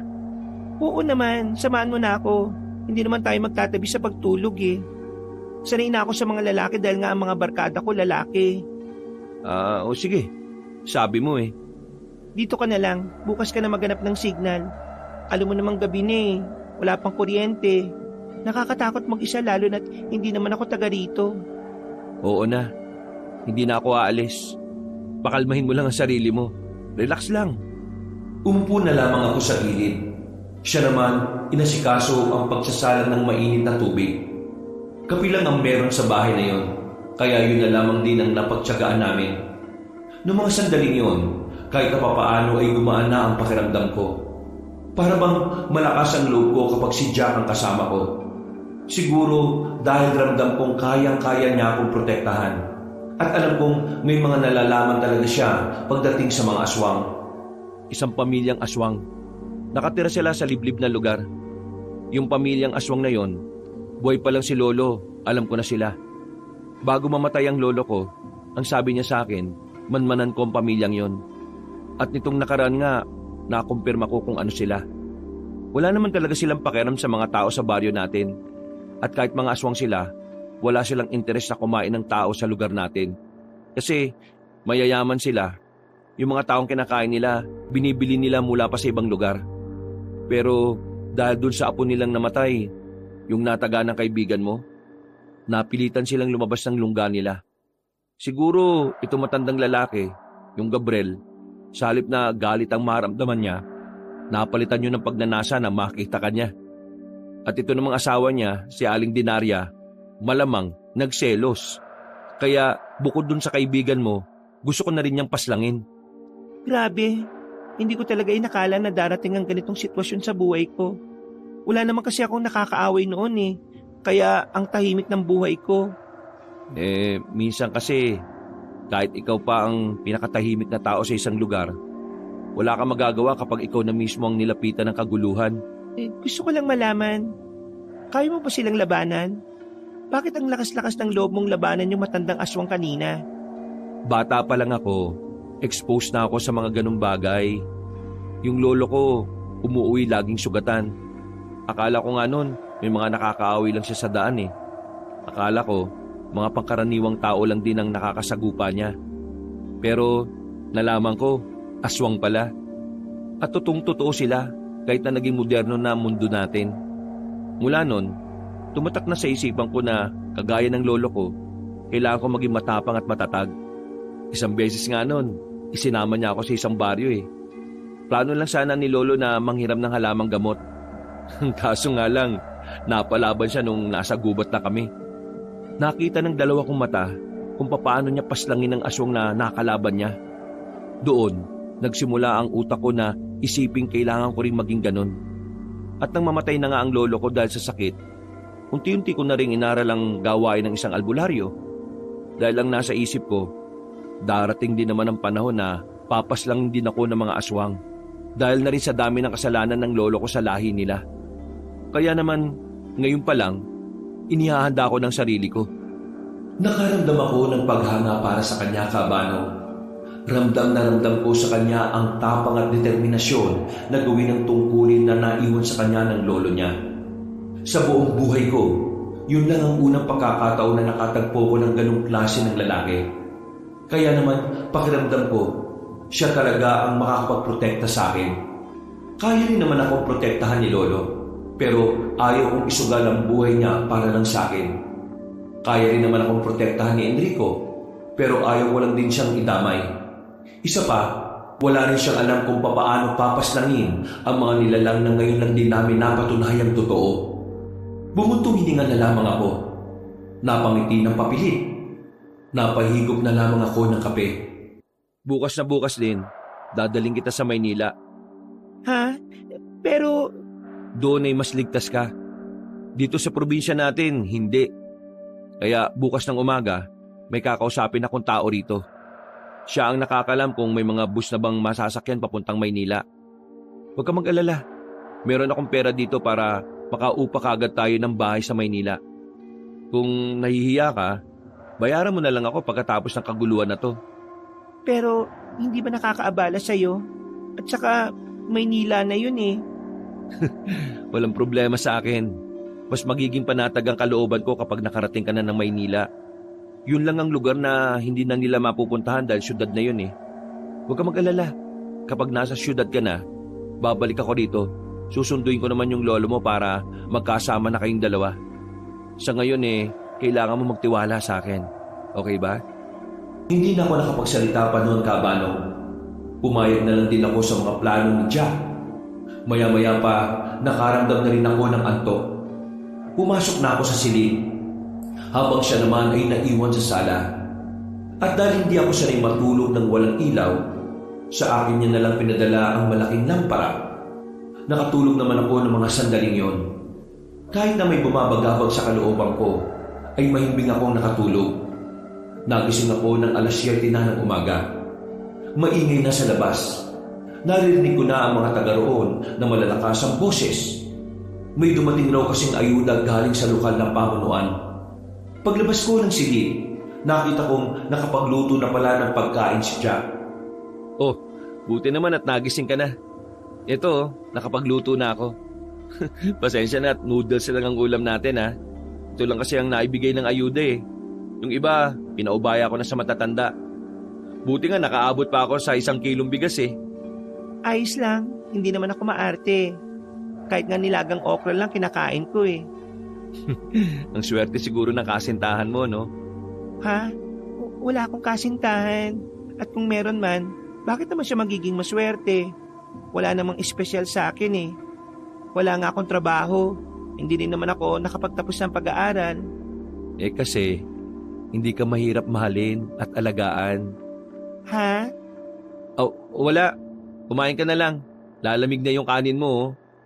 Hindi ko na lamang inintindi pa ang sinabi ni Jack. Itinuon ko na lang ang atensyon ko sa kinakain ko. Pagkatapos namin mag-almusal, nagpaalam siya sa akin saglit. Pagbalik niya, sinabi niya sa akin kailangan na namin kumilos. Meron na raw kami kasing masasakyang patungo sa terminal ng mga bus. Hindi pa raw bukas ang terminal, pero meron siyang kakilala roon na makakapaghatid sa amin sa Maynila. Kaya, dakong alas 10 ng umaga, tumungo na kami roon. Pagdating namin, sandali lang kinausap ni Jack ang kakilala niya at na magkasundo, sumakay na rin kami. Halos 8 oras ang biyahe namin papuntang Maynila. Pagdating namin sa syudad, ginabi na kami sa paghahanap ng bahay na maupahan namin. Pero sa kakahanap namin, nakarating na kami sa isang compound. Kakaunti lang ang mga bahay doon. Parang exclusive lang din talaga para sa mga nangungupahan. Pero para sa akin, ay mas maganda na yon. Ang mahalaga, malabong mahanap na kami ng mga aswang doon. Malaki ang bahay, up and down, at hindi gaya ng sa mga bahay sa amin. Mukhang hindi yun naapektuhan ng malakas na bagyo. Ayos lang ba sa'yo to? Wala na tayong mahanap eh. Gabi na rin at kailangan na rin natin makapagpahinga. Oo, ayos naman ito. Pero tingin ko mahal to eh. Kahit sana yung mas mura lang. Huwag ka mag-alala. Hindi naman kita sisingiling kaagad eh. Kahit gawin mong hulugan ng bayad, wala namang problema. Ginagawa ko lang din naman kasi ito kasi ito yung tungkulin na iniwan sa akin ni Lolo. Ang tulungan ng mga tao laban sa mga nilalang na yon. Maraming salamat ah. Salamat kasi nakakahinga na rin ako ng maluwag. Makakapagpahinga na rin tayo ng maayos dito. Tahimik dito eh. Ang maririnig mo lang eh, yung mga ingay ng sasakyan. Maraming salamat ulit, Jack ah. Kahit na hindi mo pa naman ako talaga kilala eh, tinutulungan mo ko. Walang anuman, ano ka ba? Kagaya nga ng sinabi ko, tungkulin ko naman to. O sige na, umakit ka na sa kwarto mo. Alam kong pagod ka sa biyahe. Magpahinga ka na muna. Ako naman eh, lalabas lang sandali. Hahanap ako ng mabibilhan ng pagkain. Mag-aalas 9 pa lang naman eh. Dahil nasa Maynila na kami at kampante naman akong wala ng mga aswang na manggugulo sa akin, Kaya naman hinayaan ko lang si Jack na umalis at iwan ako. Pumunta na lang ako sa itaas. Pumasok agad ako sa unang kwarto na nakita ko. Kumpleto na ang gamit doon. May kama, may cabinet para sa mga damit. Meron din namang electric fan. Hindi na rin problema ang kumot at kunan kapag matutulog. Ayos din pala rito sa Maynila. May mga gamit na yung uupahan na bahay. Pag-higa ko pa lang, nakarinig na ako ng kaluskos sa labas. Partikular sa bubungan. Agad na dumaloy ang kaba ko sa sistema ko. Kapag nakakarinig kasi ako ng mga ganong klase ng tunog, pakiramdam ko ay nasa paligid na naman ng mga aswang. Kaya naman, kinuha ko kagad ang walis tambo sa gilid. Marana ko naglakad patungo sa bintana. Narinig ko na lang ang iyaw ng isang pusa. At dahil doon, nakahinga na rin ako ng maluwag. Nakakainis naman tong pusang to. Pinakaba ako lalo eh. Napasandal na ako sa gilid ng bintana. Muli kong isinara yun at saka humiga na lang ulit sa kama. Mga ilang sandali lang ay nakaidlip na ako. Nagising lang ako nang kalabitin na ako ni Jack dahil kakain na kami. 12:00 na nun. Tahimik na rin talaga ang paligid. Kahit nasa syudad na kami, yung katahimikan na meron ng paligid na yon ay parang pamprobinsya. Dinamihan ko na ang luto para naman makabawi-bawi tayo ng kain. Maraming salamat. Saktong-sakto, paborito kong sinigang. Kung ganun pareho pala tayo. Pero mas gusto ko ang sinigang na sobrang asim. Ito kasi hindi ko masyadong inasiman Sana pala inasiman mo. Yun din kasi ang gusto ko Huwag ka mag-alala. Sa susunod, aasiman ko na. Yung tipong masakit sa panga yung pagkaasim. Nagtawanan na lang kami ng mga sandaling yung kabanong. Habang nakatingin ako sa mukha niya, hindi ko pa rin talaga maintindihan kung bakit hindi ko magawang pagdudahan ng pagkatao niya. Parang pakiramdam ko kasi ay matagal ko na talaga siyang nakilala. Pagkatapos namin kumain, pinatulog ko na rin si Jack. Pagod na pagod siya kaya kailangan niyang magpahinga. At dahil nakaidip na naman ako naman ang gising na gising. Umihilig pa si Jack ng mga sandaling yon. Kahit nasa kabilang kwarto siya, ay dinig ko pa rin siya. Nilibang ko na lang ang sarili ko noon sa pagbabasa ng nadala kong libro. Mga dakong 3:00 na madaling araw, nagsimula na naman ang kalbaryo ng buhay ko. Sino yan? Nasa sala ako noon na dapat ay papunta na ako sa banyo. Pero meron kasi akong naramdaman na presensya sa may bandang gilid ng pintuan namin. Gumalaw kasi ang halaman nandoon. Inulit ko ang tanong ko nang walang sumagot sa akin. Sino ba yan? Marana kong lumapit doon. Mga ilang sandali pa, narinig ko na lang na parang may magtatangka na magbukas ng pintuan. Tumutunog ang doorknob. Dahil doon, naalarma na ako. Agad kong dinampot ang bote sa gilid. Ilang sandali pa, hindi ko alam kung paano nila nabuksan ang pinto. Pero nakita ko na lang na nagbukas na yun. Bago pa man ako makasigaw, naramdaman ko na lang na parang nilamon na ng takot ang buong sistema ko. Hindi na ako makagalaw sa sobrang takot. Nakita ko na lang na pumasok na ang lalaki. Kasama nito ay ang pamilyar na mukha ng isang matanda. Nakangiti. Kitang-kita ko ang naninilaw at naglalakihan niyang ngipin.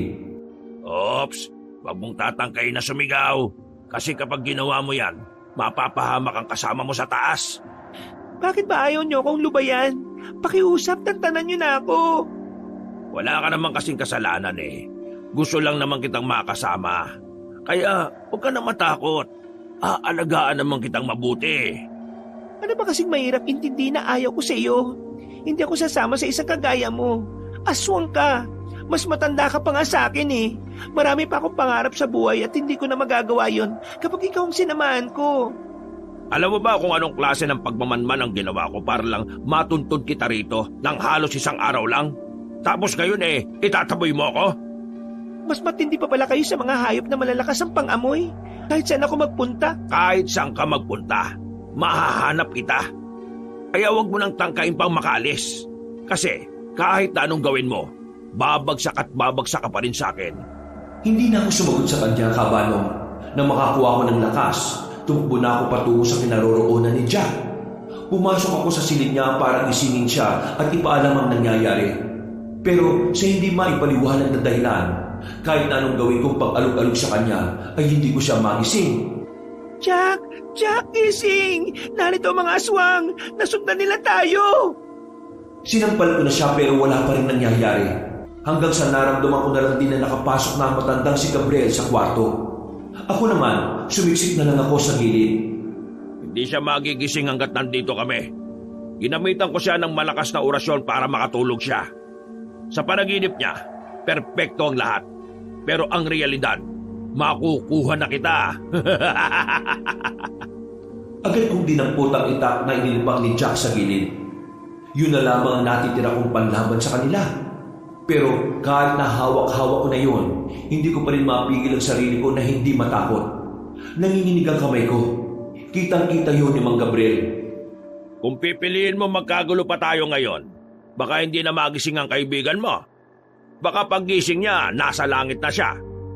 Kung gusto mo pang magising siya, sumama ka na ng mapayapa. Pinapangako ko sa iyong hindi ka masasaktan. Walang mangyayaring masama sa mga taong mahalaga sa iyo. Hindi ko naman kasi sila sasaktan eh. Lalo na ang lolo mo. Alam mo kung bakit? Dadalo pa sila sa kasal nating dalawa? May asawa ka na, may mga anak. Pero gusto mo pa rin magpakasal sa iba? Iba ang tradisyon ng mga aswang kaysa sa mga tao. Kami mga lalaking aswang, kahit ilang babae ay pwede naming asawahin. Hanggat kaya namin silang buhayin. Walang problema yon. Kaya ano ba naman yung idadagdag kita pangalawa ka pa lang naman. Isa pa, matanda na si Denaria. Unti-unti na siyang nawawala ng silbi sa akin. Kailangan ko ng mas bata. At ikaw yon, iha. Hindi ako sasama sa inyo. Hindi ako magpapakasal sa iyo. Sige, dahil ang hirap mong mapakiusapan, ito na lang ang ipapaalam ko sa iyo. Hawak na ni Denaria ang kaibigan mo. Hindi ko ba yung pangalan nun? Di ba siya yung pumatay sa apo namin? Nahuli na siya, kanina lang. At sa pagbalik ko ron, magdedesisyon na kami ng asawa ko kung anong gagawin namin sa kanya. Ngayon, kung babalik ako ron na hindi ka kasama, baka mamaya ipisin ang utak mo. Baka pumayag ako na bitayin na ang kaibigan mo. Alam mo ba kung anong gagawin namin sa kanya? Ipapakain namin siya sa mga kauri naming matagal lang hindi kumakain ng tao. Kaya, ngayon, mamili ka. Sasama ka, mamamatay ang kaibigan mo na natutulog na yan at ang kaibigan mong si Enrico. Nung mga sandaling yun, Kabanong, parang wala na talaga akong kawala. Pilit akong pinupwersa ng sitwasyon na pumayag sa gusto ng matandang aswang. Kaya kahit diri-diri ako sa kanya, pinili ko na lang ding sumama. Nag-aalala rin naman kasi ako sa mga kaibigan ko, lalong-lalo na kay Enrico na kababata ko. Kahit na nagkaroon kami ng hindi pagkakaunawaan, hindi ko may kakaila na sobrang mahalaga siya sa akin. Pamilya na kasi ang turing ko sa kanya. Sige, sasama na ako sa iyo. Pero tumupad ka sa usapan ha. Wala kang gagawin kay Jack at wala kayong gagawin kay Enrico. Dito sa isa mong kaibigan, sigurado na ako dyan. Pero dun kay Enrico, hindi ko alam. Kasi galit na galit ang asawa ko ron eh. Sino ba naman kasing lola ang hindi magagalit kung pinatay yung apo niya? Pero pag ka mag-alala, kaunting haplos ko lang kay Denaria bibigay na siya. Kaya halika na, sumama ka na sa akin para matapos na yung usapan na ito. Huminga ako ng malalim, Kabanong. Sinabi ko na lang sa sarili ko noon na kailangan ko lang talagang sakyan ng mga nangyayari. Hindi na lang din ako gagawa ng kahit na anong dahilan para magalit sa akin ang matandang yon. Nang makalabas na kami ng bahay, merong itim na van na naghihintay sa amin. Mukhang mamahalin ng van na yon. Nagpapatunay na totoo nga ang sinasabi ni Jack na mayamang angka ng aswang ng kinabibilangan ni Mang Gabriel. Isinakay nila ako roon. At kahit natangkain ko pang tumakas ay wala rin namang mangyayari. Pinapakitnaan ako ng dalawang malalaking lalaki. Habang ang matandang si Gabriel naman ay nasa likod. Pasensya ka na at hindi kita matatabihan ha. Sa amin kasi, bago kayo ay kasal, hindi mo pwedeng madikitan o mahawakan ng babaeng pakakasalan mo. Hindi ko na siya kinontra pa. Hinayaan ko na lang siya na isipin kung ano ang makakapagpakalma sa utak niya. Kaya naman, nanahimik na lang ako sa mga sumunod pang oras. Makalipas lang ng ilang oras, nakarating na kami sa probinsya namin. Halos 8 oras din ang aming binyahe kaya inumaga na kami. Hindi ko alam kung saang parte ng probinsya namin ang lugar nila Mang Gabriel. Basta ayon sa nakikita ko, nakatirik ang bahay nila sa boundary ng gubat at ng ilog. Malaki ang kanilang bahay. Malawak din ang bakuran. Talagang makikita sa pamumuhay nila na nakakaangat talaga sa buhay.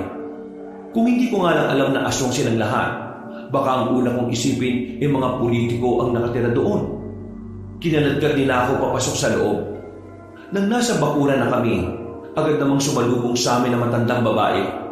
Nasa pagkakaalam ko, Dinarya ang pangalan. Galit na galit itong lumapit sa amin. Masama ang tingin niya sa akin. Pero nagulat na lang kaming lahat nang sampalin niya si Mang Gabriel. Oh, bakit mo ako sinampal? Naiibang ka na ba, Dinarya? Ang kapal din ang mukha mong unahin ng pagdadala ng babaeng rito kaysa sa pagkamatay ng apo natin. Yang babaeng yan ay kasama ng taong pumaslang sa apo natin. Mas inuna mo pang kunin yan kaysa huliin ng lalaking yan.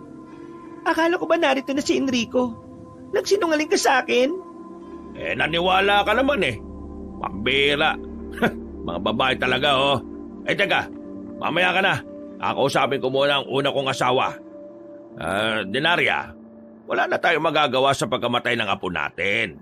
Wala na siya eh. Kailangan na lang nating mag-move on. Pero huwag ka mag-alala.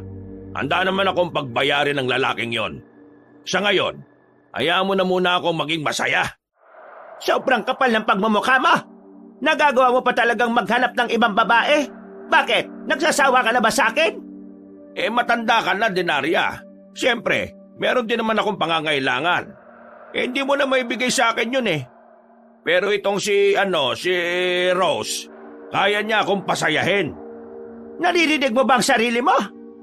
Dinarya, alam mo naman ang tradisyon nating mga aswang. Kahit ilan, pwede naming maging asawa. Kaya wala kang karapatan na mag-inarte ngayon. Ang tradisyon na yon ay para lamang sa ating mga aswang. Hindi naman aswang ang babaeng yan. Hamak na tao lang yan tapos ipagpapalit mo lang ako sa ganyan. Napakawalang kwenta mo! Isang malakas na sampal naman ang natanggap ni Mang Gabriel galing sa asawa niya. Sa puntong ito ay tila napuno na rin si Mang Gabriel. Ginantihan na nito ng malakas na sampal ang asawa niya. Sa lakas ay napaupo pa ang matandang babae sa sahig. Ako ang haligi ng tahanan dito. Kaya wala kang karapatang ipahiya ako sa harapan ng babaeng gusto ko. Kupas ka na, Dinarya. Tanggapin mong may hangganan din ang relasyon nating dalawa. Hindi mo mababago ang tradisyon at kultura na nakasanayan natin. Sige na, itayo nyo na yan at ihatid sa silid niya. Kailangan ko pang asikasuhin itong aking bagong magiging asawa. Sapilitan akong hinila ng mga lalaki papasok sa loob. Dinala nila ako sa silid mismo ni Mang Gabriel. Napakalaki ng kwarto pero madilim dahil karamihan sa mga disenyong naroon ay puro kulay itim. Dito ka na muna at ipapasikaso ko lang yung kasal natin bukas. Bukas? Sobrang kapal din naman talaga ng mukha mo, ano? Niloko mo na nga ako na nahuli niyo si Enrico tapos ngayon gusto mo bukas na kagad. Tingin mo papayag ako sa gusto mo? Manigas ka. Iha naman. Narito ka na eh. Wala ka na magagawa pa. Kahit anong sabihin mo, wala na rin namang silbi. Dahil sa pamamahay na ito, boses ko ang mahalaga. Naintindihan mo ba ako? Mas pipiliin ko pang mamatay kaysa makasama ka. Pag mo sabihin yan, hindi mo alam kung gaano ako kasarap kasama. Gustong-gusto ko nang masukan ng mga sandaling yun, Kabano. Hindi ko kinakaya ang mga pinagsasasabi niya. Tumingin ako sa paligid. Wala akong makitang bintana. Ibig sabihin lang noon, ang pintuan lang ang tanging daan para makalis ako. Na alam ko namang sobrang labong mangyari dahil bantay sarado yun. Huwag mo nang tangkain pang tumakas. Kasi magsasayang ka lang ng lakas. Ang mabuti pa, magpahinga ka na lang. Magtira ka ng lakas para sa kasal natin bukas ng gabi. Hindi na ako nagsalita. Naisip ko kapag kinontra ko pa siya ng kinontra, baka magalit siya sa akin at ako naman ang saktan niya. Mga kalahating oras lang nang umalis siya. Bigla namang pumasok sa silid ang matandang babae na si Dinarya. Namamaga pa ang kaliwang kilay niya nang humarap sa akin. Nanlilisik ang kanyang mga mata. Ang kapal din ang mukha mong sumama sa asawa ko. Bakit? Wala ka bang pera at gusto mong umunlad? Para sabihin ko sa iyo, magiging impyerno ang buhay mo rito dahil lahat kami rito aswang. Ikaw lang ang tao rito. Kaya umalis ka na. Diyos ko, Manang, wala akong kahit kaunting interes sa asawa ninyo. Ang totoo nga niyan, lumuwas na ako ng Maynila para takasan ng asawa niyong manyak. Pero nasundan pa rin nila kami. Kaya ako sumama kasi sabi niya, binihag niyo raw yung kaibigan ko. Di ba gusto mo akong umalis? Bakit kaya di mo na lang ako tulungan? Tutal, pareho naman nating ayos sa gustong mangyari ng asawa mo. Sandali siyang nakameme. Para bang napagtanto niya rin na tama nga ang sinasabi ko. Sinamantala ko na ang pagkakataon yun para makumbinsi ko siya. Ayoko sa asawa mo, no? Sino ba matinong babae ang papatol sa isang matandang lalaki na aswang? Marami pa akong pangarap sa buhay. Isa pa, hindi ko ugaling makasira ng relasyon. Kahit na mga aswang kayo, ginagalang ko ang kasal ninyo. Kaya kung ako sa'yo, tulungan mo ako makatakas. Bakit ako makikipagtulungan sa iyo, Aber? Kasama mo ang pumaslang sa pinakamamahal kong apo. Kasamahan ko nga, kaibigan at kababata ko pa. Pero kaya lang naman niya ginawa ang bagay na yon dahil lalapain kami ng apo mo. Kayo naman kasi hindi niyo tinatalian ang batang yon. Alam niyo naman na aswang siya.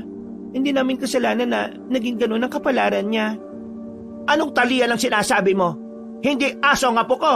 Pero aswang siya. Delikado siya para sa mga tao. Alam mo, kung ganyan kayo mga aswang, sana pala yung bagyong Undoy, dito lang sa bahay niyo tumama eh. Papatayin kita! Ay, sige, mas pabor. Ayaw ka naman mabuhay sa ganitong klase ng lugar, no? Di, sasabunutan na lang kita. Di lagot ka sa asawa mo. Mahal na mahal pa naman ako noon. Lalong nanggalaiti ang matandang babae sa sinabi ko, Kabanong. Alam niya na kapag sinaktan niya ako, masasaktan din siya. Kaya naman lumabas na nang siya ng silid. Naiwan ako mag-isa roon. Makalipas sa maghapon, pagsapit ng 6:00 ng gabi, nagtayuan ang mga balahibo ko. Hindi ko alam kung anong ginagawa ng mga aswang sa labas. Pero naririnig ko ang bawat pag-alulong nila na parang aso. Kung minsan naman, may mga umaangil. Para akong mababaliw habang naroon ako. Para akong nasa kulungan ng mga hayop. Hindi na ako mapakali ng sandaling yon. Pabalik-balik ako sa nilalakaran ko. Sumisilip din ako sa siwang ng pinto. Pero nakikita kong naroon pa rin ang mga nagbabantay sa akin. Huminga ako ng malalim at sandaling nagdasal. Mga bandang 10:00 ng gabi, mulat na mulat pa rin ako. Ni hindi ako dinadalaw ng antok. Hanggang sa bigla na lang ako nakarinig ng mga kalabog sa labas. Kasunod noon ay bumukas ang pintuan. Pumasok na naman ang matandang babae. Akala ko makikipagtalo na naman siya. Umalis ka na rito ngayon, pero huwag kang matuwa. Hindi ko to ginagawa dahil magkakampi na tayo. Ginagawa ko to para sa sarili ko. Ayaw kong maikasal siya sa isang babae na kagaya mo lang. Oo na, kung ano man ang dahilan mo. Maraming salamat. Ang dami mo pang sinasabi. Sumunod ka na bago pa magbagong isip ka. Nagmamadali na akong lumabas. Kasama naman ni Aling Denarya ang 2 bodyguard niya na lalaki na pareho din namang aswang. Noong mga sandaling yun, palabas na sana kami ng baryo. Pero naggulat kami nang biglang dumating si Mang Gabriel. Nanlalaki ang mga mata nito habang nakatingin sa amin. Anong ibig sabihin nito, Denarya? Ginagawa ko lang kung anong makabubuti sa relasyon natin. Walang iya ka! Isang malakas na sampal na naman ang nagawa ni Mang Gabriel sa asawa niya. Napatakot na lang ako ng bibig nang makita ko kung papaano niya bugbugin ang matandang babae. Tumigil lang siya nang makaramdam na rin siya ng pagod. Tumingin siya sa akin na masama.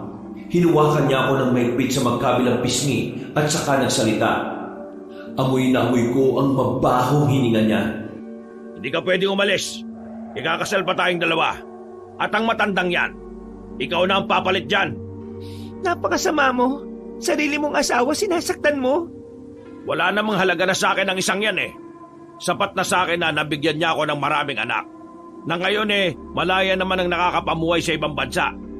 Kaya ikaw, Rose, gagawin kitang pinakamabangong rosas. Mag-aanak din tayo ng marami. Kalahating tao ang magiging... Hindi ko na napigilan ang sarili ko, Kabano. Sinampal ko siya ng malakas. Natulala siya saglit dahil hindi niya inaasahan ang ginawa ko. Namilog ang mata niya habang napahawak pa sa pisngi niya. Makasarili ka. Kakarmahin ka rin. Pupunta dito ang mga taong mahalaga sa akin para paslangin ka. Sila ang magiging karma mo. Uubusin nila ang mga aswang na kagaya mo. Manahimik ka! Wala kang karapatan na pagbantaan ako dahil asawa lang kita! Hindi mo ako asawa. Kilabutan ka nga sa sarili mo. Hindi na rin nakapagpigil pa si Mang Gabriel. Sinampal niya ako ng malakas. Pero nanatili akong nakatayo.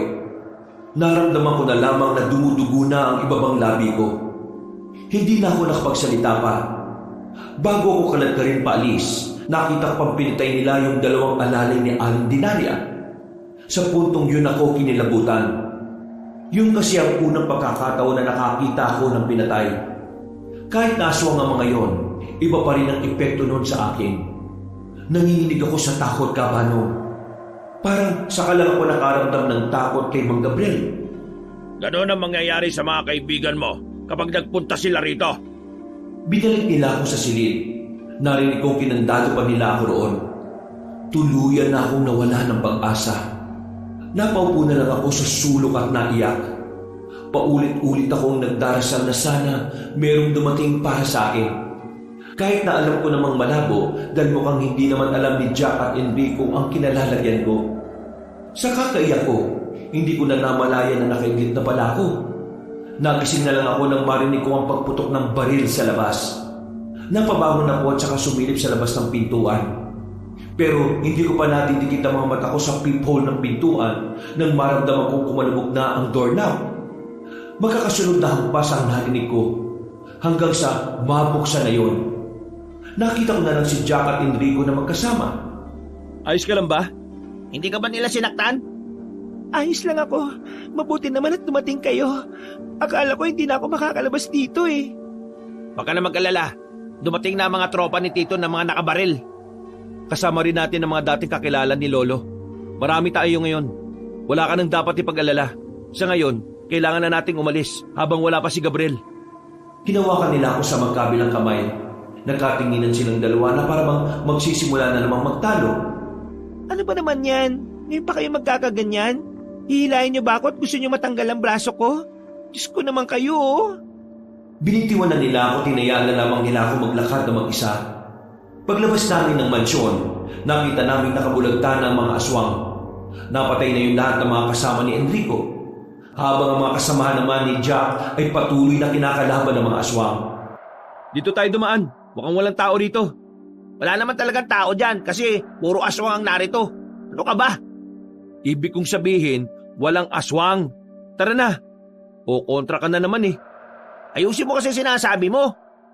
Matagumpay naman kaming nakalayo roon. Pero kinakabahan ako habang tinatahak namin ang kagubatan. Hindi pa rin kasi namin nakikita si Mang Gabriel. Natitiyak ko noong mga sandaling yun ay mas galit na siya. Dahilan para mas maging mabangis siya sa amin. Nang malapit na kami sa kakahuyan, bigla na lang dumating si Mang Gabriel. Talagang hindi siya papahayag na makalis ako. Baliw na baliw talaga siya sa akin, Kabano. Ano sa tingin niyo ang ginagawa niyo sa pinakamamahal kong asawa? Asawa? Ikakasal na kaming dalawa kinabukasan. Kaya wala kayong karapatan na kunin siya sa akin. Huwag kayong maniwala sa kanya. Nasisiraan na siya ng ulo. Sinaktan niya ang asawa niya para lang sa akin. Matapos ang ginawa ko lahat para sa'yo, itong isusukli mo sa akin? Manloloko ka! Siguro, isa sa mga yan ang kaladnian mo, no? Magising ka na sa katotohanan. Hindi na magandang takbo ng utak mo. Ikaw lang yata ang aswang na ganyan eh. Hindi na nagsalita pa ang matandang lalaki. Bigla na lamang siyang nangisay. Yung pala, nagpapalit na siya ng anyo niya.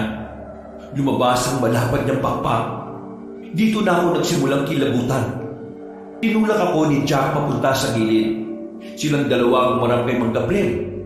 Agad na dinukot ni Enrico ang daladala niyang baril. Lumipad naman si Mang Gabriel. Pinagbababaril ni Enrico ang matandang yon.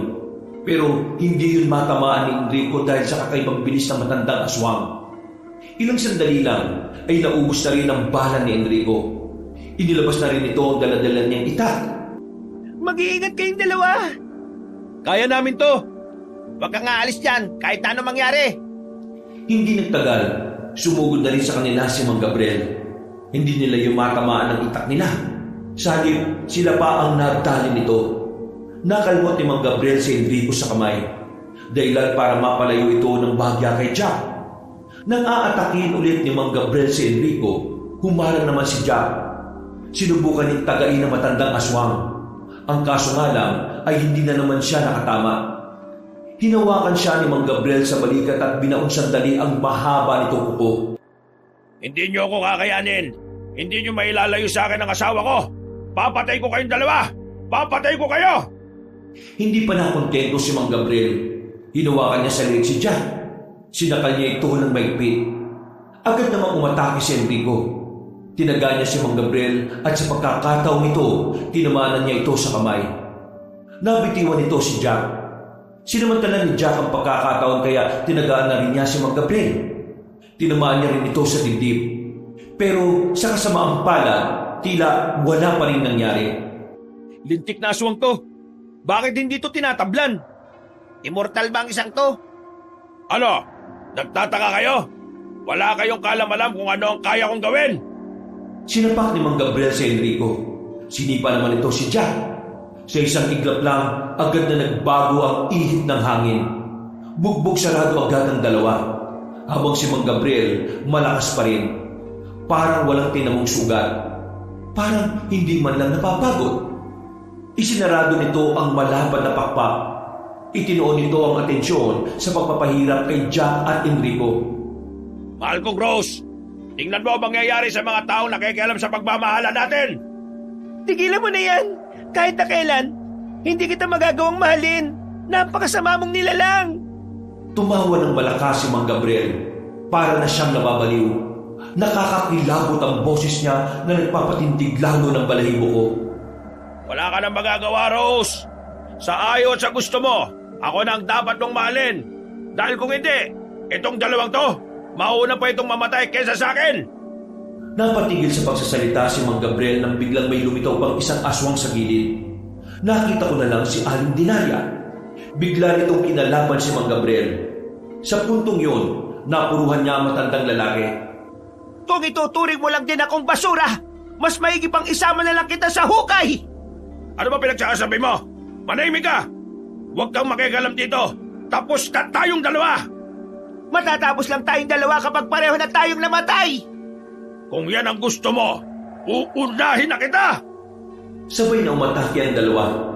Nagkasagupaan sila. Pero nakita na lang namin na itarak na ni Mang Gabriel ang kanyang kuko sa dibdib ni Aling Dinaria. Pero hindi rin naman nagpatalo matandang babae. Tinarak din niya ang kuko sa dibdib ng asawa. Di ba sinabi ko naman, isasama kita sa hukay? Total, wala ka namang kwentang asawa! Kahit na kailan, napakawalang silbi mo sa akin! Kumalas ang dalawa sa isa't isa. Pero kapwa na sila nangihina. Mga ilang sandali lang, nauna rin bumagsak si Aling Dinaria. Nang lapitan ko siya, sumusuka na siya ng dugo. Nakatingin siya sa akin hanggang sa huling hininga niya. Si Mang Gabriel naman, medyo nakakagalaw pa siya. Hindi malalim ang ginawa sa kanya ng asawa niya. Kaya tumayo na si Jack at lumapit. Tinarak ni Jack ang itak sa dibdib ng matandang lalaki. Itigil mo na ang kasamaan mo! Hindi ako babayag. Akin lang si Rose. Akin lang! Manigas ka dyan! Hindi mo pagbaari si Rose! Hindi nagtagal, unti-unti na rin nalagutan ng hininga ang matandang lalaki. Nakahinga na rin ako ng maluwag. Nang balikan namin ang mga kasamahan nila, naubos na rin nila ang mga aswang. Hindi na kami nagsayang ng oras. Umalis na rin kami doon. Agad-agad kami umuwi sa aming baryo. Kinaumagahan, tungtuwa si Lolo nang makita niya akong ligtas. Agad niya akong niyakap kaabano. Nayak na lang din ako noong mga sandaling yon. Samantala, nagkasundo na rin si Jack at Enrico. Nilinaw ko sa kanilang dalawa na hindi pa ako handa sa pakikipagrelasyon. Bigla na lang kasi silang nagtapat sa aking dalawa. Pero natanggap naman nila agad ang paliwanag ko. Nasalanta kami ng bagyo noon at talaga namang pati kabuhayan namin ay naapektuhan. Pero mas malala at mas masaklap ang trauma na iniwan sa akin ng mga nangyari sa amin dahil sa aswang. Buong akala ko nga noon tuluyan na akong makukulong sa madilim na mundo. Sa ngayon, Kabanong, mas nagiging maganda na ang takbo ng buhay namin. Nakakabawi na rin kami mula nang masalanta kami ng bagyong Ondoy. Mula rin nang matalo namin ng mga aswang, wala na rin namataan pa kahit na isa. Bagay na labis ko namang ikinatuwa. Dahil mas madali akong nakakausad ng masiguro naming wala na talaga ang mga nilalang na yon. At dahil doon, mapayapa na kaming nakakapamuhay ng walang pangamba at walang kahit na anong takot sa kalooban. Wakas,